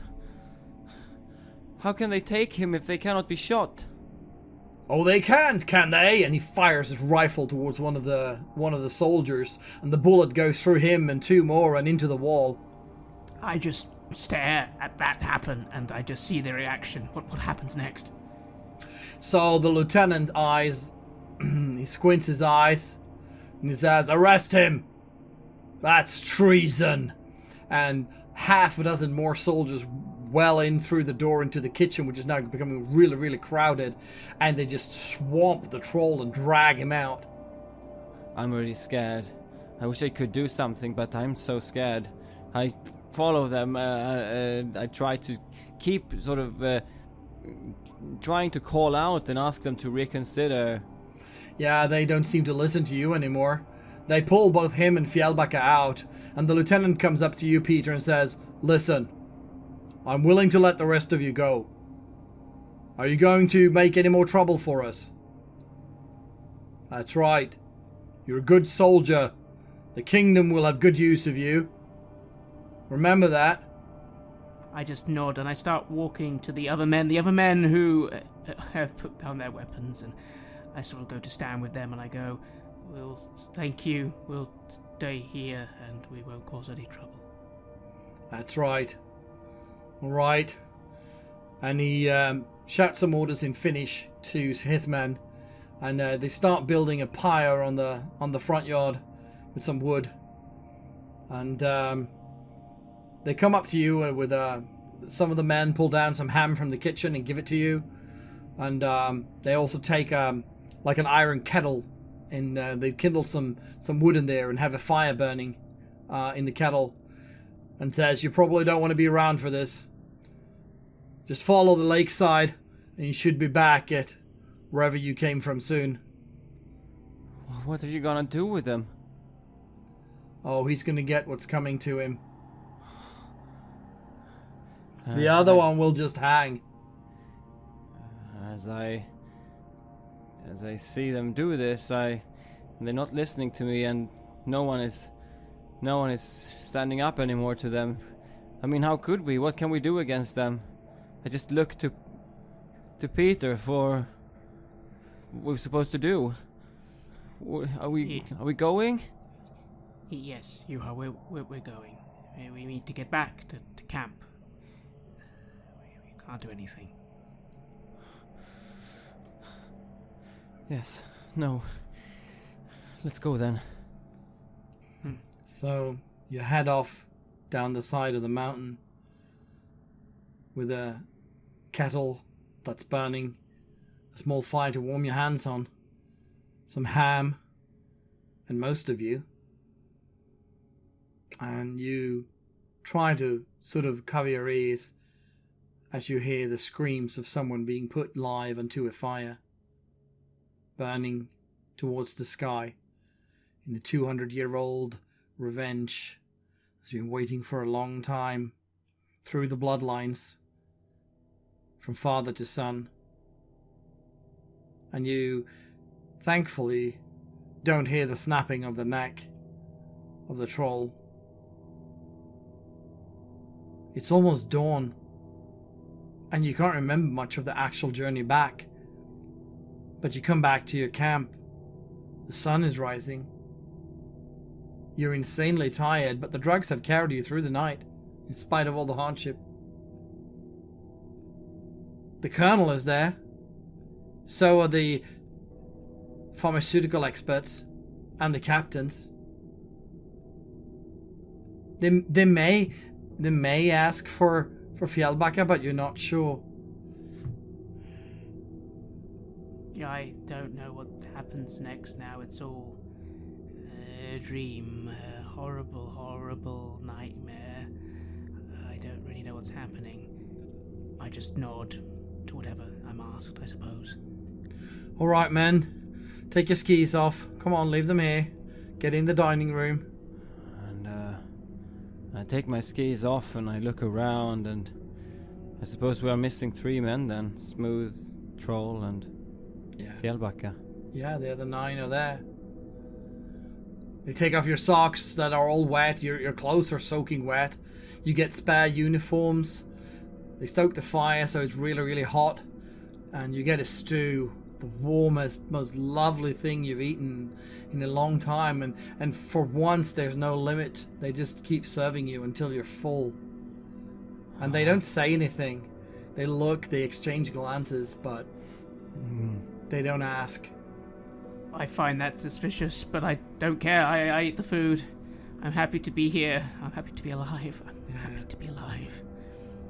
So, as you're eating and you're sort of finishing off the deal, the 2 young pharmaceutical experts, they sort of lean down between the 2 of you sitting next to each other and say, "Okay, do you want to tell us what happened?"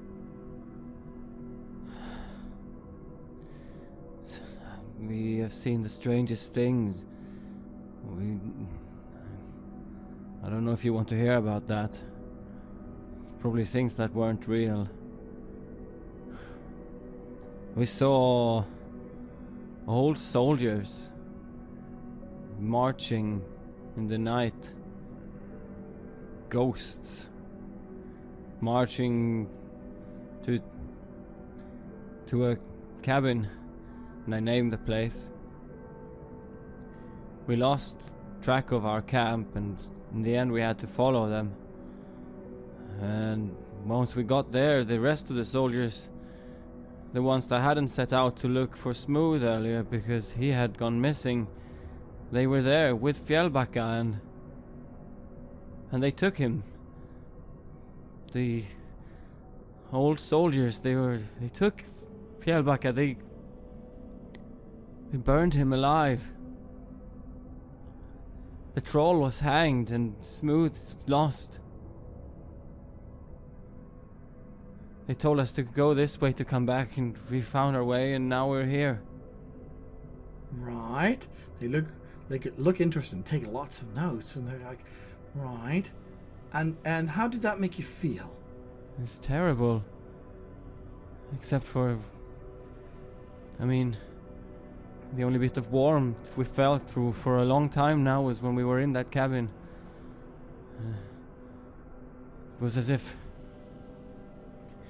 It was as if revenge was taken. It was as if something that was supposed to happen happened. It's horrible. I see.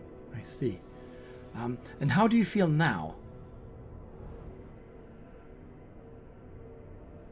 Now? Yes. Is it? Are you feeling better now when you look back at it? I feel full, sir, but we still lost 3 men. Mm-hmm. Well, how could you expect me to feel good about that? No, of course not. I'm just asking you how you feel. We're taking notes, you see. Well, they are... I don't know what really happened. I really don't know, but I wish we could find them and it would turn out that they are still alive. Mm-hmm. Okay, thank you. Now, so what do you feel? I kind of looked at the whole conversation you I was having, and I sort of just say, I don't know. I think we lost 3 men. I'm not sure how it happened. Right. Yes. Well, let's not worry about that. We'll sort that out later. Of course. And I'm thinking in my mind, this is it, isn't it? Everything you has just said, going to be taken away to one of those hospitals where they put people who say ridiculous things. Maybe I won't, but I think maybe it doesn't matter. Maybe that's the end result of all this, being taken away somewhere. That's why they're making fucking notes, right? I just sort of eat my food silently. And I finish the food and I sit down back in the chair. How is it over? Are we finished? Are we going back? Yes, you are going back. Absolutely. How long was this? How long will we feel this?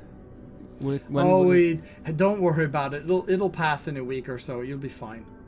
And I lean forward and I just cup my head in my hands, looking into nothingness. I then at that point speak up and say, wait, concerned at all? We all are going back? Are you concerned about free men being lost? Oh, of course we're concerned. Absolutely. You can tell that they don't really care. We're just going back. You've completed your experiment. Yes. Quite successfully. You've done really well. Sure. Okay. This is sort of where we leave our heroes to deal with whatever trauma they're carrying with them. As far as the experiment goes, of course, it's kept under wraps for a long time, and it's not really until after the war that it becomes known that the Swedish army has been experimenting with battle drugs, which were never really rolled out in any large scale. As you go to sleep in the back in the actual military camp down near Östersund, it takes a week or two, and the men are never mentioned again. That disappeared. It feels almost like a dream, and you're not really sure whether it was a dream or whether you were actually meeting 200-year-old soldiers trying to get across the mountain without freezing to death. You do read after the war, which you both survived. You do read in the newspapers after the war, actually, about the two young men. They get quite wealthy, actually. They sell a local anesthetic called xylocaine to a medical company, and the royalties and the IP rights for the medication, which becomes a world success, makes them hugely rich. But that's a different story, isn't it?